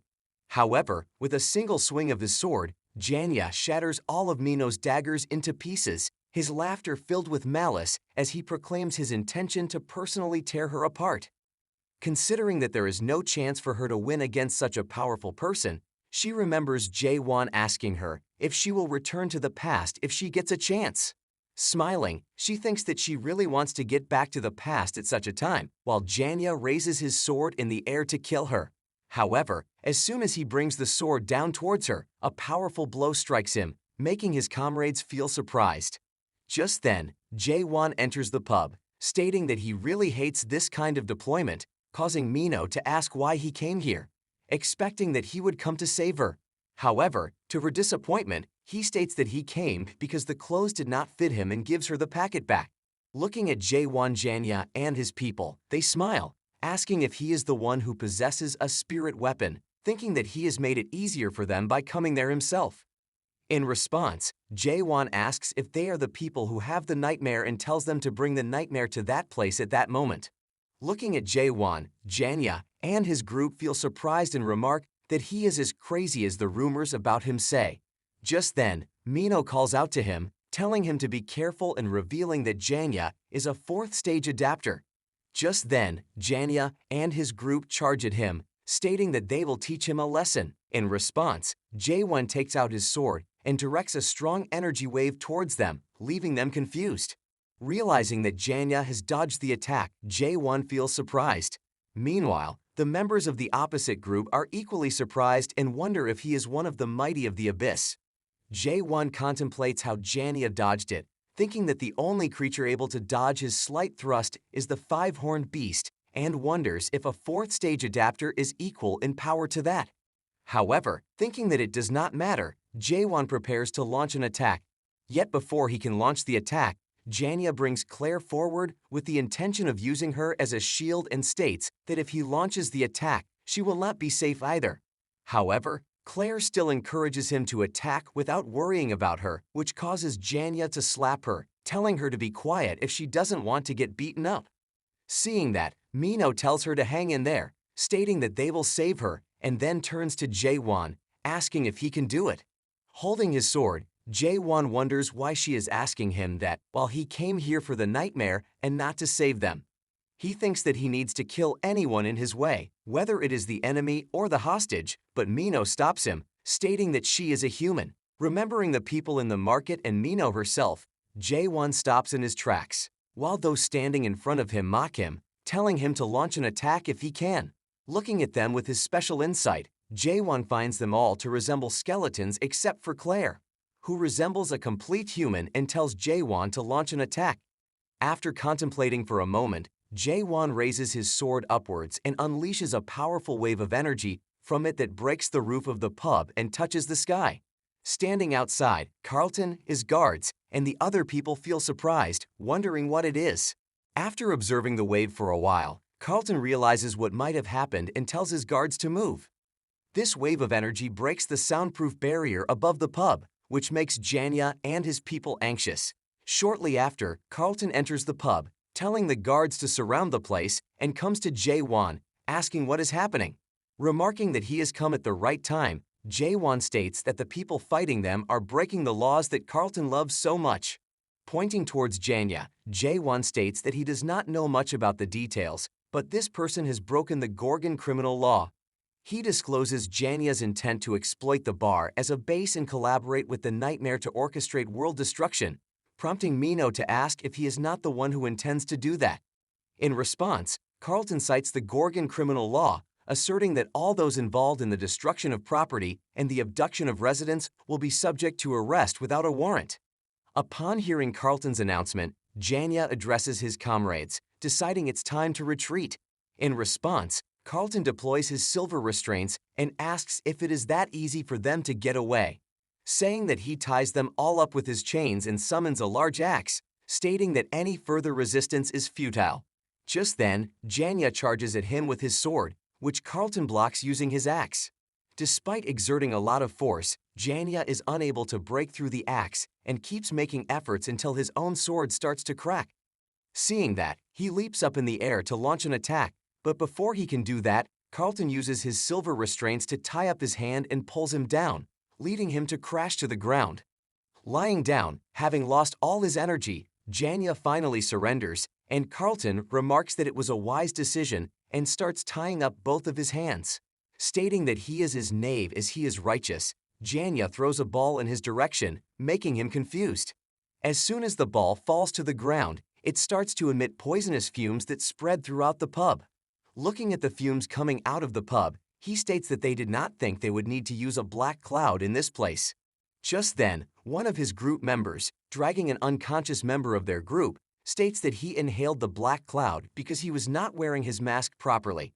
Just then, Janya hears a voice remarking that they used the black cloud without the clan leader's permission, and turns behind to see Sealrang, the clan elder, who asks if Mino is that strong. In response, Janya reveals that they did not do it because of Mino, but because the silver restraint was used, making him surprised. Looking at the destroyed pub, he asks if Carlton is in there, and they agree, prompting him to laugh, stating that he must have inhaled the black cloud, which will make his condition worse. Just then, he notices Jaewon coming out of the pub holding Mino, looking completely fine, and turns to Janya, asking who he is.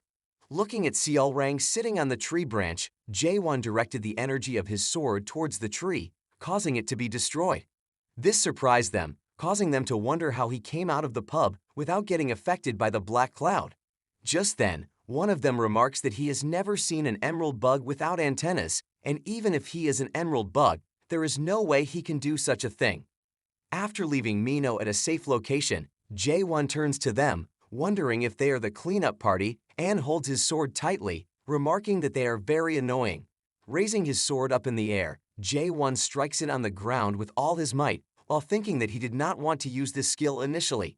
Just then, a formidable five-horned Garnak emerges from the sword, and powerful waves of energy are sent in the direction of the enemies. Feeling shocked and scared at such overwhelming power, they start to run in different directions to save themselves. However, their escape proves futile since the energy waves strike them at a rapid speed, tearing their bodies apart and causing them all to die in an instant. Making his way forward, walking through the dead bodies, Jaewon reaches Janya and Seolrang, both sitting on the ground. Wondering what type of monster he is, Seolrang gets up and starts to run away, telling the rest of his group members to deal with Jaewon. Sitting alone and looking at the dead bodies of his brothers, Janya feels frustrated at things ending up like this. Stating that there is no way he can get out of there alive, Jaewon steps near him, ordering him to tell them where they have hidden the nightmare. In response, Janya states that there is no point in surviving here because when he finds out, there will be wishing that they had died sooner, making Jaewon confused about what he refers to. Stating that his fate is to die one way or another, Janya takes out a specter crystal and consumes it. Feeling surprised, Jaewon remembers when he discussed it with Mino. He stated that everyone in Chaos seems to be taking a narcotic, and she revealed that it is not a narcotic, but a medicine to decrease their spiritual corruption. She told him that if they do not decrease their spiritual corruption in these ways, they will end up as the ghoul that no one wants to become. As a result of consuming the specter crystal, Janya's body undergoes a transformation, turning him into a gigantic, fearsome creature with large teeth, countless tongues, and a formidable body. With a fierce intent in his eyes, he starts to kill everyone that comes in his way and wreaks havoc, creating a wave of fear and disturbance in the entire village. After undergoing the transformation, Janya stands, wondering what use any dignity is in the world and why he was so afraid when he could be that free. With fierce intent in his eyes, he turns to Jaewon, thinking that he will be able to kill him with this power. However, to his surprise, Jaewon stood confidently in front of him, holding his sword, and stated that it was not possible for a human to exist in a world like this. Looking at Janya, he wonders what type of person he is, thinking that even when he uses his skill of suspicion, he is unable to see his true essence. However, stating that it does not matter, Jaewon raises his sword and channels its energy towards Janya, inflicting excruciating torment on him. The impact of the powerful energy wave shatters Janya's body, sending its fragments scattering and initiating an abrupt rainstorm. Amidst the agony, Janya recalls his childhood memories of playing in the rain, reflecting on the present rainfall as his body disintegrates into countless pieces, marking his demise. Gazing at Janya's lifeless body, Jaewon contemplates the nature of his character. After some time, he starts to walk ahead, hoping that one of the stragglers might know the location of the nightmare and leaves the place. After leaving the place, Jaewon comes back to the pub, where he finds Mino lying in a state of unconsciousness. Meanwhile, Carlton, who is lying on the ground, states that they need to alert the inner fortress immediately.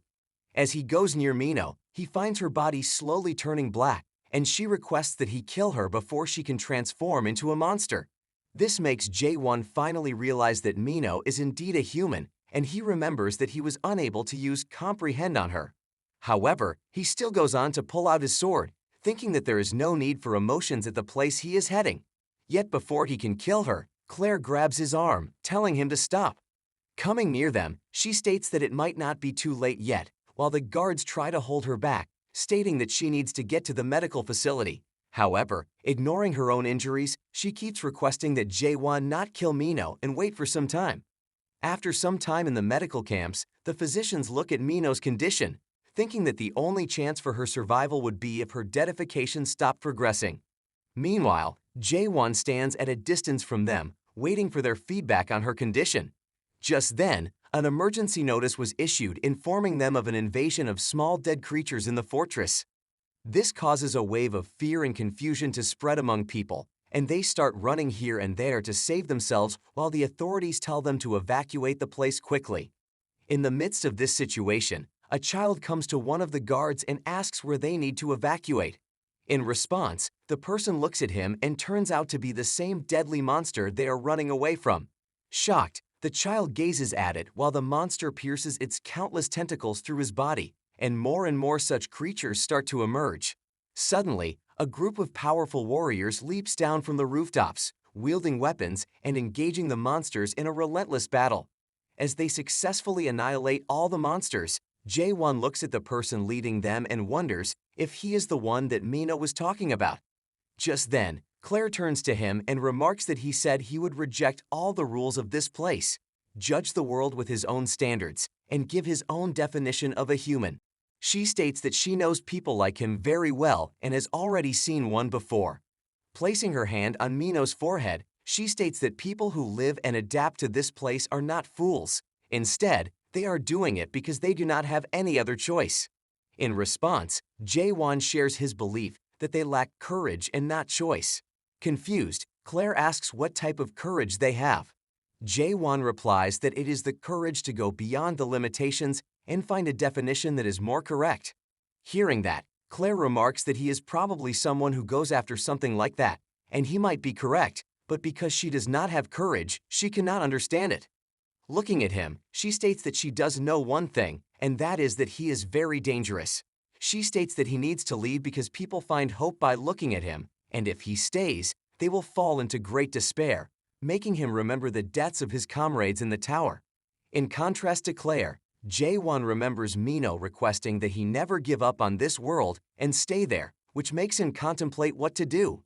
Meanwhile, standing by the bed where Carlton lies experiencing the same condition, James tells the physician to use all the medicine they have to treat him, and they comply. While Jae-won observes them, the physician takes a horned beast horn and starts to grind it with a mortar and pestle.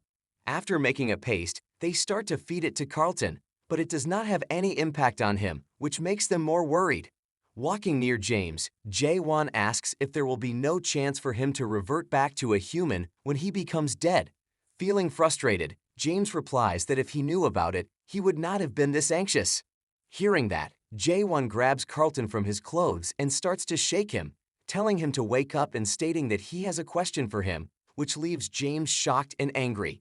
However, to their surprise, Carlton soon opens his eyes and turns to Jae-won, requesting that he kill him and stating that he is the only person who can do it. Confused, Jae-won asks if he would not be asking him to save him in such a situation. In response, Carlton refers to the law of Gorgon and states that all the souls that start to become corrupt must be destroyed immediately.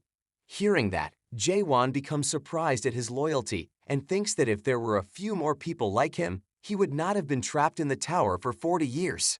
Soon after, they start getting an alert that the soul corruption of Carlton has reached up to 94% and his deadification is about to begin.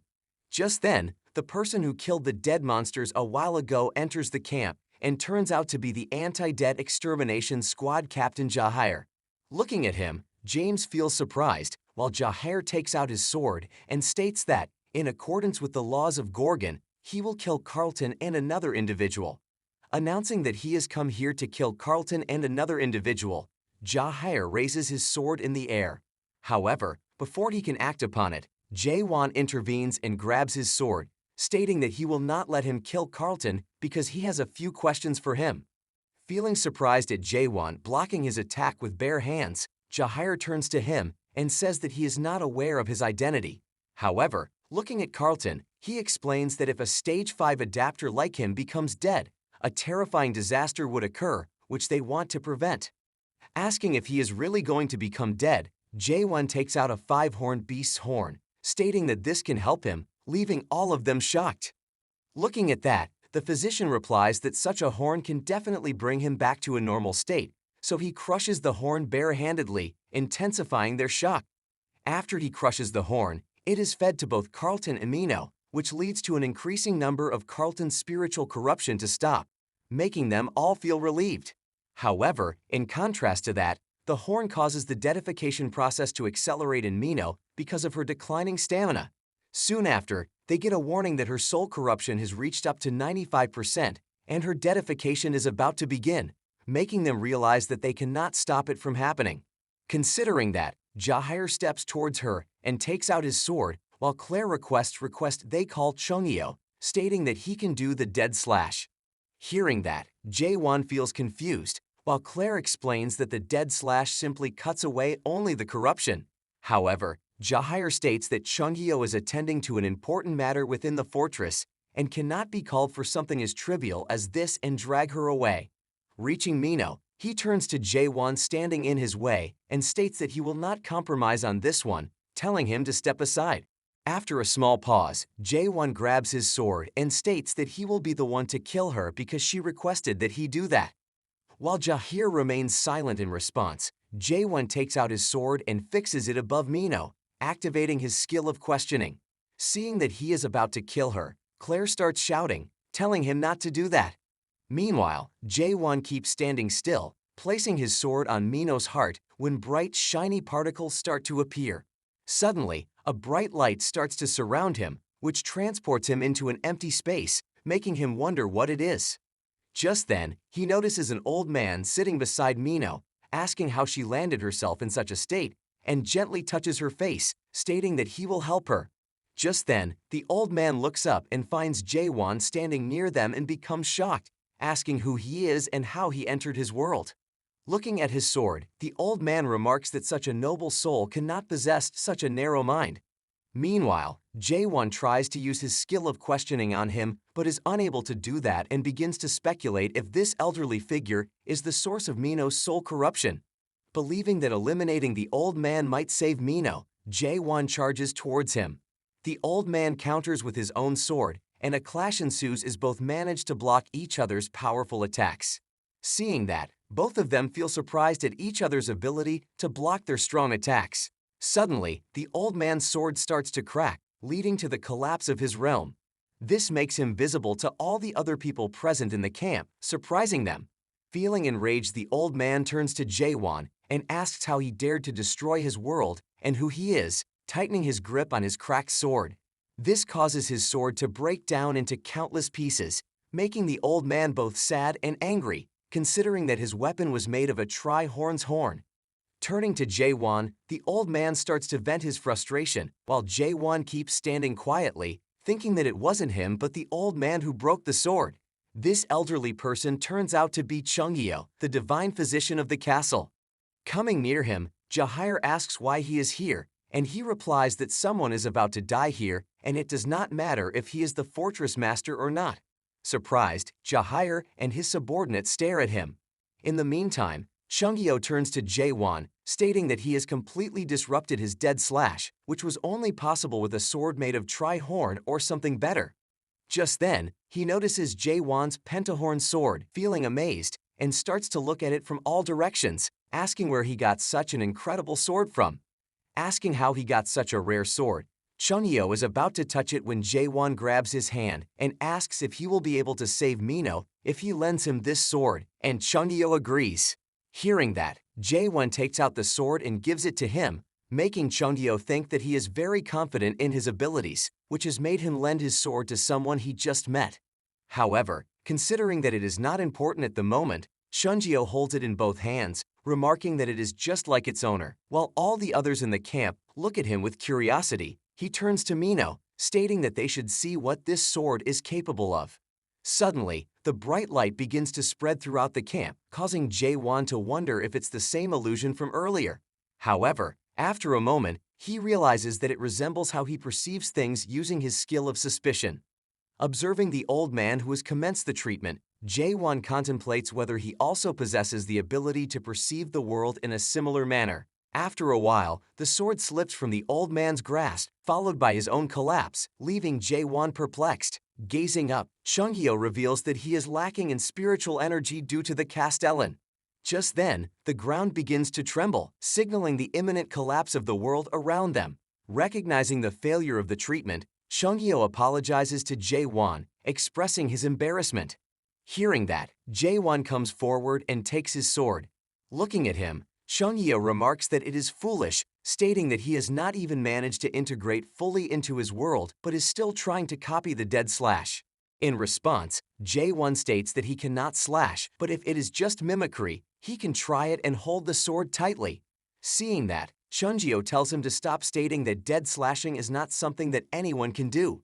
Jae-won remembers Claire's words, who remarked that his acts were not bravery but recklessness, and tells Chunghyo to stay quiet.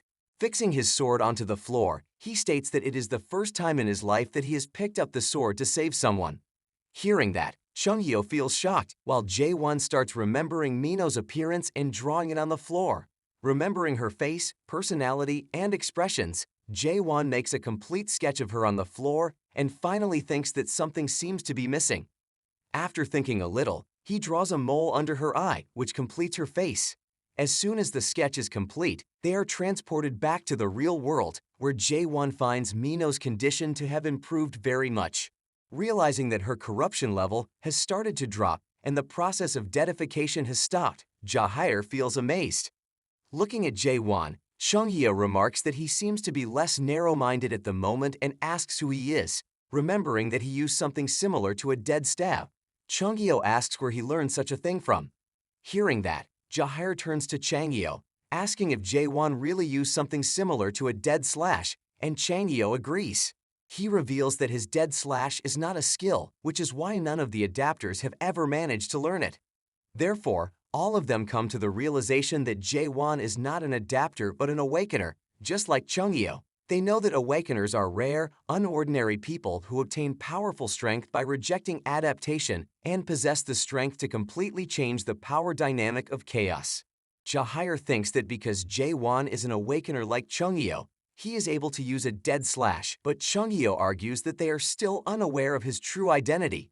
Hearing that, Jahair states that it was Chunghyo who told them that if there is another person who can use the dead slash, it can become possible for them to save the Castellan. While Chunghyo stays silent in response, Jahair argues that nothing is more important to them than saving the life of their Castellan. Just then, someone enters the camp, stating that he has permission from the inner castle and telling them to step aside. Turning to him, Jahair recognizes him as the Dark Shadow Captain. Looking at them, they wonder what these people are doing there, thinking that they have nothing to do with the dead extermination. However, instead of talking to them, the captain walks straight to Jae-won and kneels down in front of him to greet him, addressing him as the envoy of the Green Pieris. Getting up, he requests Jae-won to come with him to the inner castle and turns to Jahair and Chunghyo, asking what they are doing here, making them feel shocked. Looking at Jae-won, they wonder if he is really the envoy of the Green Pieris. After some time, they reach the inner castle, where the Dark Shadow Captain and Jahair take Jae-won to a room to meet Yurin. Remarking that they have finally met Yurin, goes ahead to introduce himself before coming to the main matter. He tells Jae-won that his name is Yurin Cheever, and he is the commander of the castle. After that, he comes to the main topic and asks if Jae-won is really the envoy of the Green Pieris. In response, Jae-won states that he is not, leaving the Dark Shadow Captain shocked, while Yurin states that he expected this answer. In response, Chunghyo argues that the Spectre Crystal is an object that proves the identity of the Green Pieris clan members, and asks where he got them from if he is not their clan member. In response, Jae-won takes one of the crystals in his hands and states that he picked them up, prompting them to ask what happened to the possessors of those crystals. In response to their question, Jae-won reveals that they are all dead, leading them to question who would dare harm the members of one of the 5 noble clans of the Great Land. Without feeling a trace of fear, Jae-won boldly replies that he killed them all, leaving them shocked. However, telling the captains that he must have his reasons, Yurin asks him why he did that. In response, Jae-won states that they tried to fight him first and wanted to take the horns he had, which is why he had to fight them back. Hearing that, Yurin remarks that the Green Pyrrhus clan is a group that is very greedy for materials and seems to understand why he did that. After a while, he turns to Jae-won, asking him to explain in detail whatever happened after he came to Chaos. In response to Yurin's request to know about what happened to him, Jae-won reveals that he got caught up in something and entered Chaos by chance. He got the spirit stones from the Emerald Bug clan by chance and entered the fortress. After that, he got caught up in the incident by chance, met the divine physician, and learned about the dead slash only after seeing it once. Hearing all of it, Yurin states that it is all right. Considering that he is believing such words, Chungyo asks if he really thinks of them as true, and Yurin agrees, leading him to remark that he has gone insane. In response, Yurin states that in order to gain someone else's trust, he first needs to trust that person. He then turns to Jae-won again, stating that he wants to ask him a few more questions, and he agrees to answer. After a small pause, Yurin asks if the body he possesses is a living one. Hearing that, Jae-won feels surprised and looks up, remembering that he refused to join the main game and came out of the tower by destroying it. He was mistaken for a dead person by the illusion tree and sent to Chaos while his physical body might still be on Earth. Remembering all that, Jae-won turns to Yurin and asks how he came to know about it. In response, Yurin repeats Jae-won's claim that he got caught up in something and entered Chaos by chance and states that no one would describe their own death as he did. He then asks if Jae-won does not want to reveal his identity because of some kind of threat, and Jae-won disagrees. Considering that, Yurin states that he has something to apologize for and reveals that for the last 4 days his subordinates have been monitoring Jae-won, and he replies that he knows about it. Remarking that it was as expected, Yurin states that he is much stronger than they expected, so it was pretty hard for them to monitor him.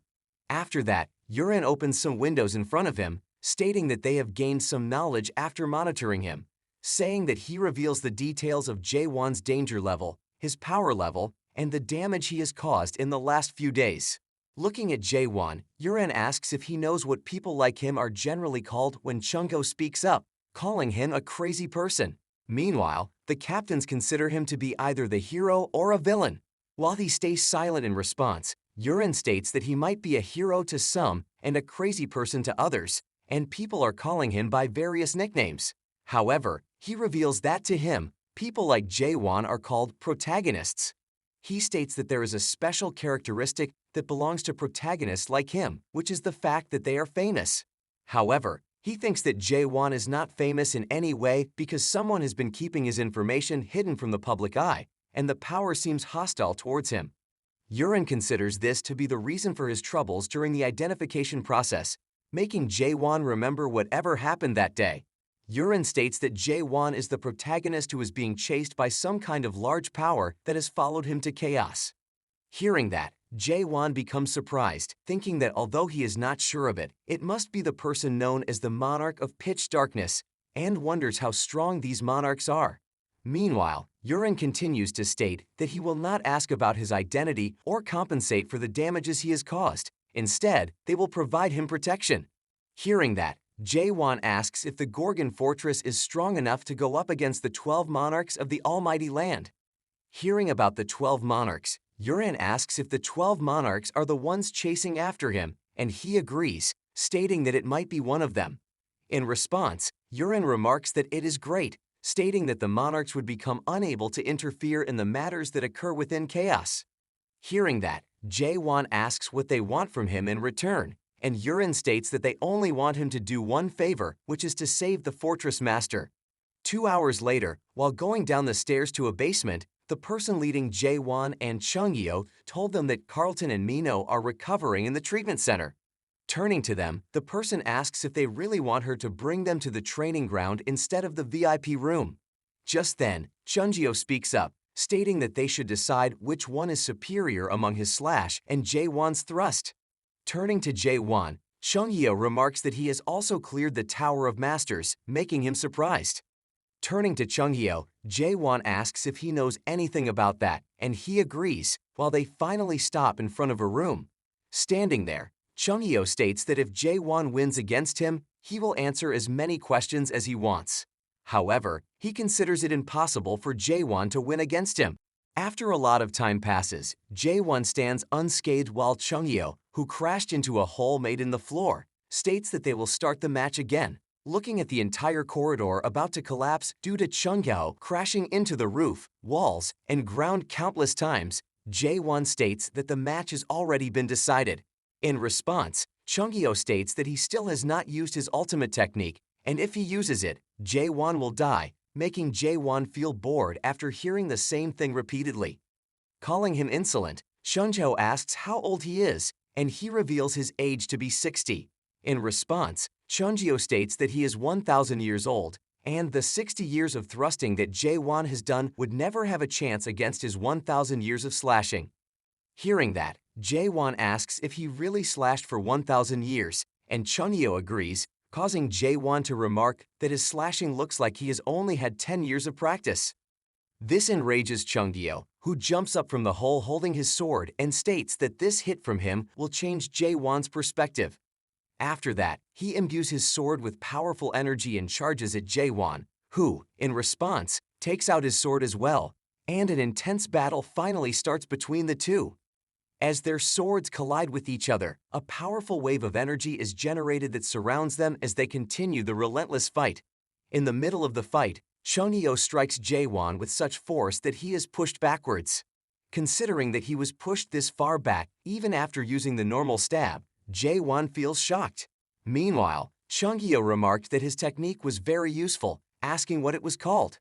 In response, Jae-won reveals it to be the normal stab, causing him to remark that it is a condescending name for such a remarkable technique. Chung-hyo states that this name makes one feel like there is an even stronger technique as compared to this one. In response, Jae-won holds his sword tightly and reveals that there is indeed a much stronger technique as compared to that. Hearing that, Chung-hyo feels shocked and asks what that is when he sees Jae-won charging at him with an aura resembling that of the Soul King of Chaos.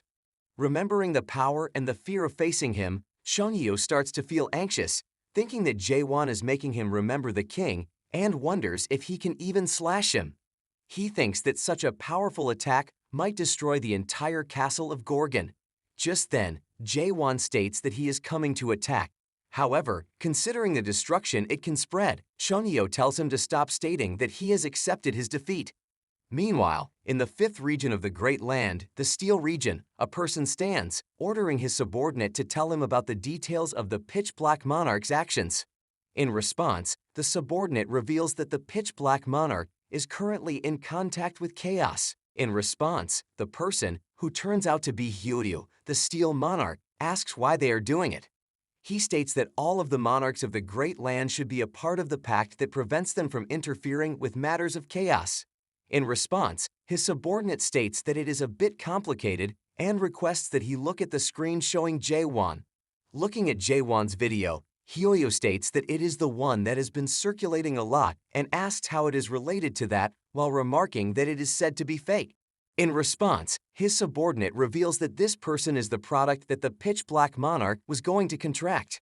Hearing that, Hyoryu asks where that product currently is, and his subordinate reveals that after refusing to clear the tutorial, he broke through the roof of the tower and ran away into chaos. Considering it impossible, Hyoryu remarks that the cultivator must have been watching him on the 100th floor, but his subordinate reveals that Jae-won killed them, making him shocked. After contemplating a little, Hyoryu asks if the 9th region of the Almighty Land really has connections with chaos, and the subordinate agrees, stating that they recently uncovered this. She reveals that the Pitch Black Monarch has been interfering with chaos for a long time, and some of the sects there have been in regular communication with the Pitch Black Monarch. Wondering what the Pitch Black Monarch is up to, Hyoryu tells his subordinate to send a notice so that he can travel to chaos, prompting her to ask if he is planning on interfering with chaos. In response, Hyoryu states that he is only planning to watch so that he can understand the situation and tells her to send 10 elite Gold 1 rank warriors and Hae-young, and she complies. After she leaves, Hyoryu wonders how Cheongyo is doing, thinking that he would have lived a long time if he did not have such a hot-headed personality. Meanwhile, in the Gorgon Castle, Chung-hyo tells Jae-won to stop and clings to his sword, stating that he cannot let him do this, while Jae-won tells him to get down, stating that he understands. Getting down from the sword, Chungyeo remarks that it is impossible and asks how he is able to do something this powerful after just stabbing a few times over 40 years.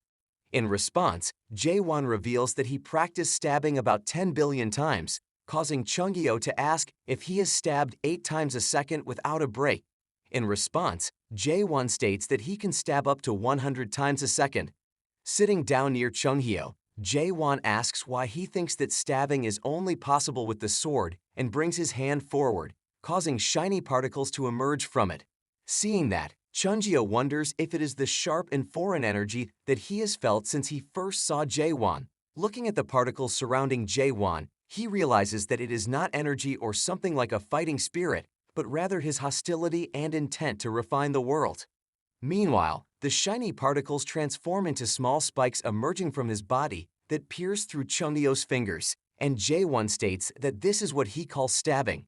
Considering it to be unbelievable, Chungyeo remarks that he has become stabbing himself and is repeatedly stabbing the world even at this very moment. In response, Jae-won repeats his claim to have practiced it 10 billion times, leaving him astonished. Jae-won then shows him a paper stating that it is a contract that they wrote before dueling, which instructed the loser to grant the wish of the winner. He then starts to read out the contract loudly to remind Chungyeo of his promise, causing him to become frustrated. Considering that he will have to grant his wish, Chungyeo asks if he is planning on using him as a slave, but Jae-won disagrees. Jae-won states that he only wants him to answer his questions honestly, to which Chungyeo agrees. However, before that, Jae-won states that they should go out and take a small walk. While they are walking around in the castle, Jae-won asks what the Master's Tower is. Chungyeo reveals that the towers, created by Nightmare's rank from F to S, and Master Craftsmen are those who manage to make the S rank as apprentices and become Master Craftsmen early on. Chungyeo reveals that from among the towers created by the Masters, only the special ones related to cultivation can be called Master Towers. Hearing that, Jae-won asks why such towers are even created, and Chungyeo replies that he is not sure about it, but he knows that the Awakeners who clear those towers keep appearing. In response, Jae-won asks if Chungyeo is also from the Master's Tower, and he agrees, revealing that he came from Master Melville's 4th tower.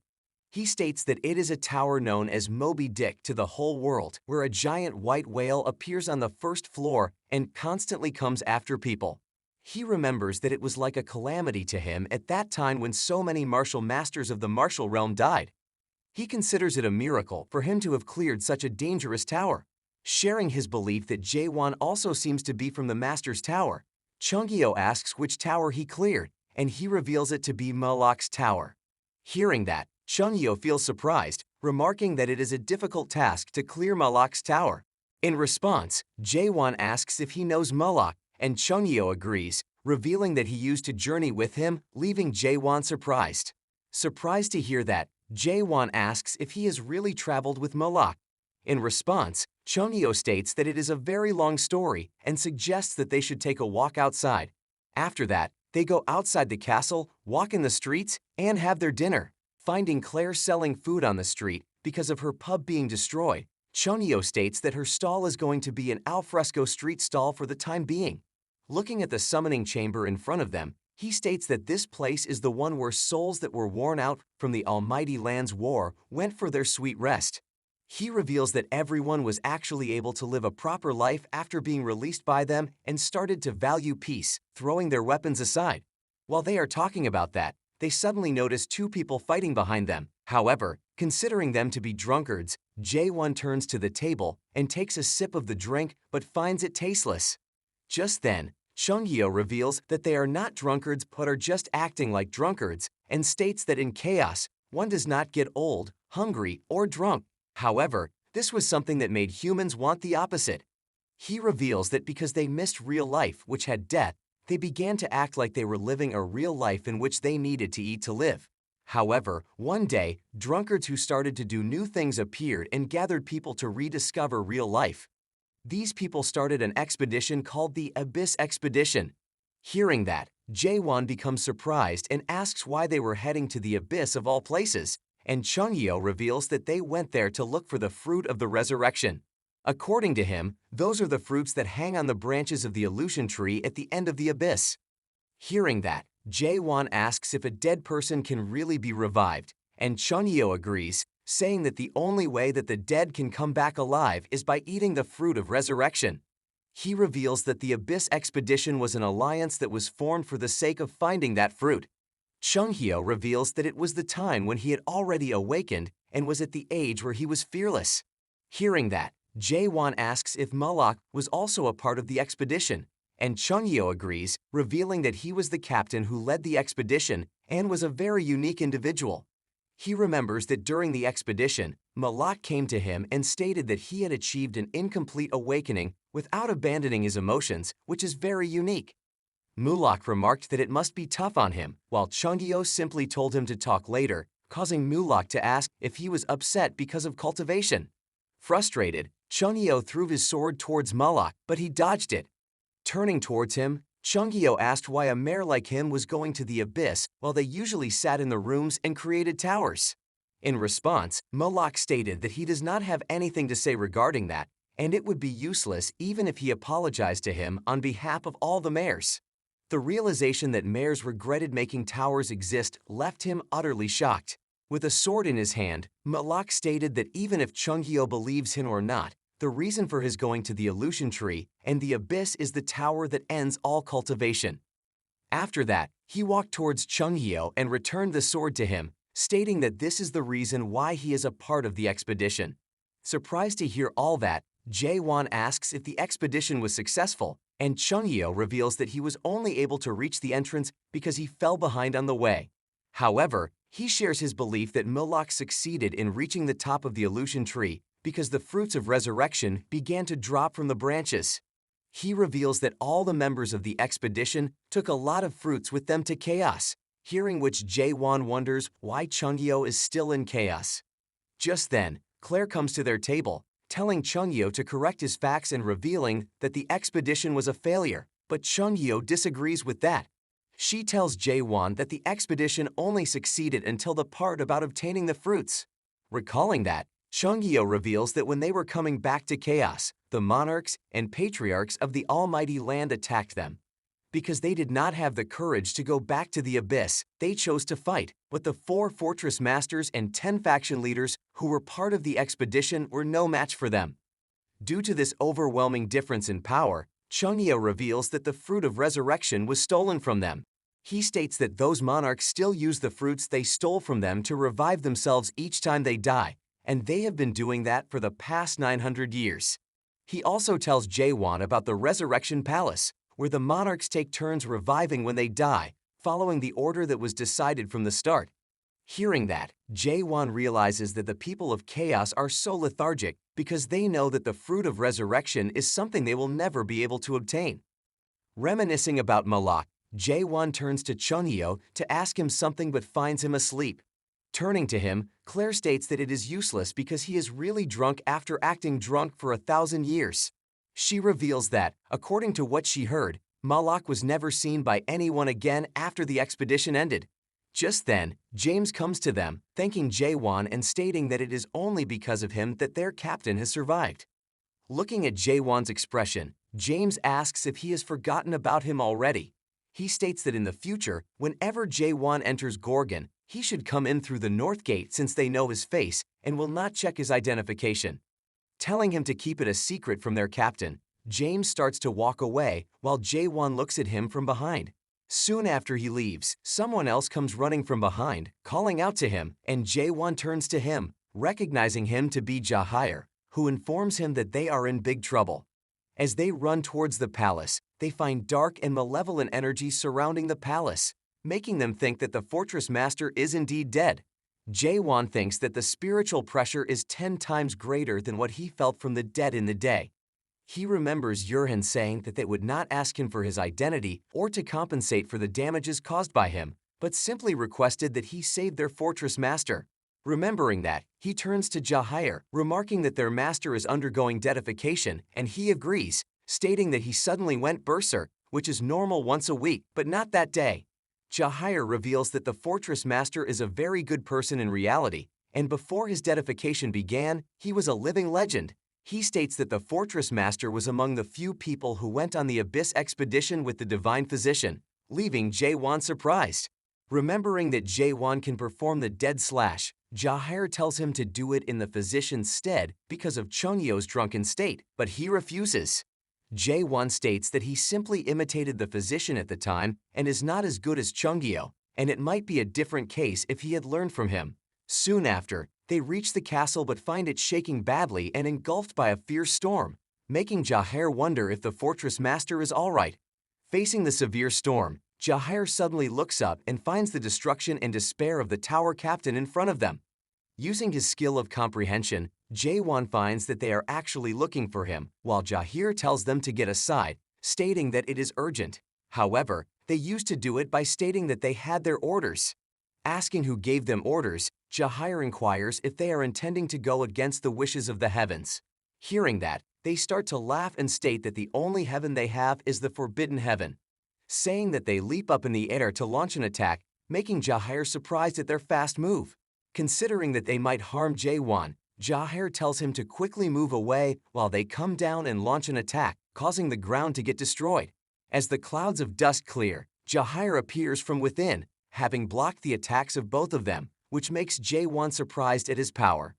Jahair states that he did not expect the people of the Forbidden Heaven clan to be present in the castle and asks if they have forgotten who he is, stating that he pushes them with all his might, causing them to go flying backward. Doing that, Jahair warns them to think carefully and go back, stating that if they follow, the fortress master might forgive them. Landing on the ground, one of them asks if he is talking about the creature that is bound underground. They remark that the fortress master cannot even control his own strength or distinguish between good and evil, stating that they ask if Jahair is still serving that person despite being aware of his condition. Jahair responds with a firm belief in the fortress master's eventual recovery. Suddenly, the other captain swiftly approaches Jahair from behind to launch an attack, asserting that conversations are ineffective. Hearing that, Jahair quickly turns around, but before he can react, the attacker strikes him with a weapon, sending him crashing to the ground. Looking down at him, they comment that if he had been a little smarter, they would not have needed to fight with him like that. Lying on the ground, Jahair contemplates how these Stage 4 adapters are able to contend with a Stage 5 adapter like himself, struggling to understand how they are doing it. Considering that he cannot estimate their speed and strength, Jahair realizes that this is not normal and thinks that something dangerous is happening. While he is pondering about that, Jae-won arrives on the scene and tosses Chung-hyo onto Jahair's face, instructing him to escape as a form of punishment for Jahair pushing him earlier. Looking at him, the two captains ask if he is the person who can perform a dead slash, prompting him to ask what they will do if he is the one. Using his comprehension skills, he deduces that they think of him as a non-adapter who has a powerful weapon and consider him too weak to even launch a powerful punch. Suddenly, Jae-won maneuvers behind them and delivers a forceful punch to one of the captains, causing him to collide with the wall, and asks if they are talking about that kind of punch. Seeing that, the other one held his weapon to fight against Jae-won. Looking at him, Jae-won states that they have too many openings to call this act a defense and launches a powerful punch in his face. In response, the captain swings his spear-like weapon, causing the ground to crack, and then executes an upward circular motion that propels Jae-won away. Calling him a weak person, the captain rushes at him while Jae-won realizes that his energy is growing stronger and stronger with time. While Jae-won wonders what kind of energy this is, the person asks if he thinks someone like him can save the fortress master, even if he is able to get to him. Realizing that his energy is based on the technique of fear, Jae-won consider it ridiculous that they are trying to betray others with that level of ability. Thinking that, Jae-won states that he cannot save that fortress master since it is the duty of Chung-hyo. With that, he steps on the captain's spear and leaps up, making them confused. Coming down towards him, Jae-won states that killing both of those traitors will be a different story, however. Meanwhile, in the inner part of the fortress, the malice and energy of the dead start to spread around, becoming stronger with every passing moment. Seeing it, the officials of the castle feel anxious, stating that it has not even been a day since the dead slash was performed. Looking at the fortress master in a state of berserk, they wonder how his condition worsened like that. Yurin thinks that he saw with his own eyes that when the doctor came in the morning, The deadification calmed down. However, looking at his current condition, he wonders why he is suddenly rampaging again at a time when they started getting hopeful for his recovery. Thinking about his treatment, Yurin remembers Chungyeo saying that Jaewon's dead slash is merely an imitation at the moment and it would take a month for it to become worth trying. Remembering that they had very high hopes for Jaewon, Yurin looks at the people standing behind him and thinks that one of them must know where Jaewon is. He thinks that he was already aware of a traitor being present among them and remembers his conversation with the Fortress Master regarding this issue. During their conversation, the Fortress Master stated that he would go and deal with the issue of spiritual corruption by himself, which made him feel worried. Thinking that it was very dangerous, Yurin suggested that he send a captain or a minister instead, but the Fortress Master remarked that Yurin does not have any faith in him. The Fortress Master stated that he has lived through a dangerous war and that despite getting defeated, he will continue to work for the well-being of his people. However, when he went to complete this mission, he got spiritually corrupted himself. Remembering the people who went with him on that mission, he looks at Manhwa, wondering if he could be the one responsible for that, while Manhwa orders the guards to take their positions. Hearing that, Yurin turns to him, stating that they should not enter before the doctor arrives, but he argues that if they delay further, it will be the end of Gorgon. Stating that they cannot perform the dead slash without the doctor, Yurin asks if he is planning on killing the Fortress Master. In response, Mayan states that they cannot defeat the Fortress Master even if they all charge at him at once. Therefore, he reveals that he is going to perform a dead seal, prompting Yurin to argue that it is their final option. However, Mayan states that it will be too late if they wait anymore, and they need to at least preserve the Fortress Master's spiritual energy through that technique. In response, Yurin states that they do not have a specter crystal to do that, but Mayan says that there is no need to hide it since everyone knows already. Just then, the Dark Shadow Captain appears from behind holding a box, making Yurin realize that he is actually a traitor. Looking at the box, he thinks that it must be holding the specter crystal that Jaewon had.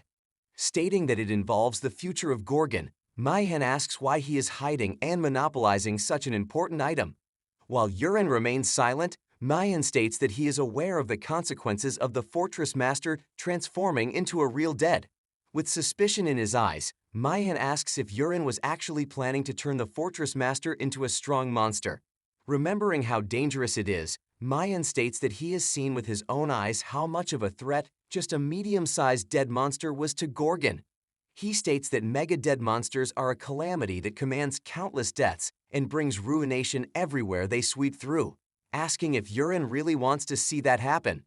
Considering that the Fortress Master is in a very critical state and the doctor is not there, Yurin thinks that Mayan's current opinions are valid.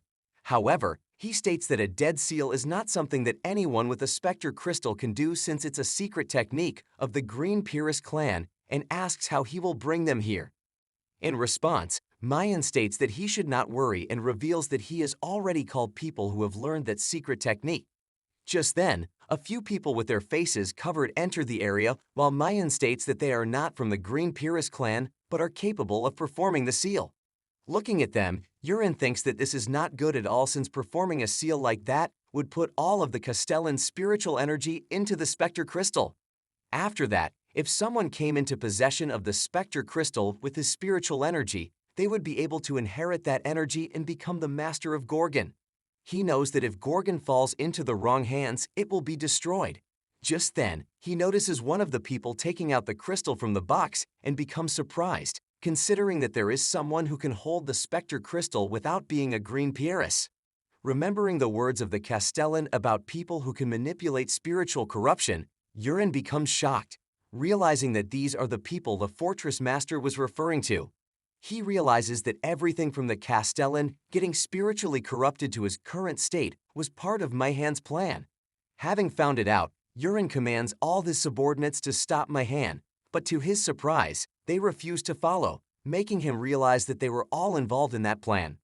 Realizing that there is nothing he can do, Yurin apologizes to the Castellan while the traitors initiate the Dead Seal. Remembering the Fortress Master, Yurin thinks that because of his complacency, he was unable to protect Gorgon. While he is thinking that, tears begin to fall from his eyes, and he feels powerless to do anything and sits on the ground, lowering his head. Just then, the roof of the interior chamber breaks, making them all shocked, and a sudden wind begins to blow. While they all look up in confusion, J1 suddenly appears, accompanied by Jahir, making them all surprised. Looking at him, Manhwa asks who he is and how he came there. In response, Jahir tells him to keep quiet and tosses the two captains they fought with in front of him, stating that his people have already told them about all his traitorous acts. Upon hearing this revelation, Manhwa gazes at the fallen captain, who offers an apology before taking his own life. Jahir expresses astonishment at Manhwa's apparent lack of control over the situation. In response, Manhwa explains that the captains had pledged to commit suicide upon exposure, absolving him of responsibility. Hearing that, Jahir tells everyone to get ready for the battle, stating that this is a rebellion. However, to his shock, instead of catching Manhwa, all of them point their swords towards Jahir and apologize to him for doing that. They tell him not to go against the will of the Forbidden Heaven clan and state that they will need him to stay like that until the seal is completed. Looking at all the situations, J1 turns to Yurin, stating that he promised him to provide protection if he treated the fortress master, but arguing that Gorgon does not seem to be in the state of providing him protection. Therefore, he states that they should change the contents of the promise, making Yurin confused. J1 states that he will save the fortress master and kill all the traitors, but in return, he wants to have Chungyeo and set up the Abyss expedition again. He states that he wants them to help him with that. Hearing that, Yurin remarks that it is nonsense. Just then, Manhwa chimes in and states that he has already heard the story about the person who was able to kill Janya in a single strike and has come to realize that it is indeed true. In that case, Manhwa states that they will also use all of their power. In response, J1 pulls out his sword and stands in between countless enemies, charging at him from all directions. With fierce intent in his eyes, he leaps up and starts to kill them one by one at a very fast speed, making Manhwa shocked. Realizing that they are coming at him endlessly, he stands still for a moment and takes a deep sigh. After that, he strikes his sword on the ground and uses the normal thrust, directing it towards them.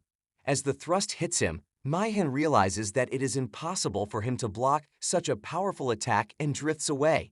However, as soon as he gets away to save himself from the attack, the energy collides with the chains holding the fortress master, causing them to break.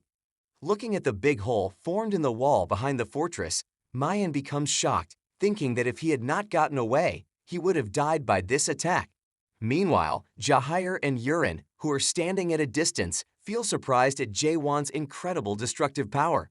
Using the comprehending skill simultaneously, J1 grasps that the traitor's initial plan of utilizing the Dead Seal has failed, prompting them to resort to a plan B. Soon after, he comes to know that their next plan is to use the Black Cloud regardless of how much destruction it spreads in Gorgon, which makes him feel shocked. Turning to Mihan, who sits on the ground badly injured, J1 states that he is the outer administrator of the fortress and the first elder of the Forbidden Heavens clan. J1 states that although he is not aware of their purpose in corrupting the souls of others, he admires people like them. Saying that, he moves away while Mayan orders his people to attack him and take him down no matter what. Complying, the entire army of traitors starts to rush towards him while he stands still holding his sword, stating that he likes such people because they make it easy for him to destroy this world. With that, he unleashes a powerful slash that pierces through the castle, reaching skyward like a comet, then brilliantly illuminates the heavens like a firework. While they all look at the sky with surprise, Yurin thinks of it as a sign of overwhelming hope. He remembers the fortress master stating that the people of Chaos need an overwhelming hope that does not falter in the face of anything. Meanwhile, the overwhelming energy that touched the sky started to rain down upon the traitors, causing them to die and spreading massive destruction. Turning to Jahir, J1 asks if Chungyeo is still sleeping, and he replies that he is not waking up no matter how hard he tries. Hearing that, J1 takes him from them and crashes him onto the wall, shocking them. With the impact of the collision, Chungyeo finally wakes up, feeling a lot of pain in his back, while J1 states that he should have woken up by himself.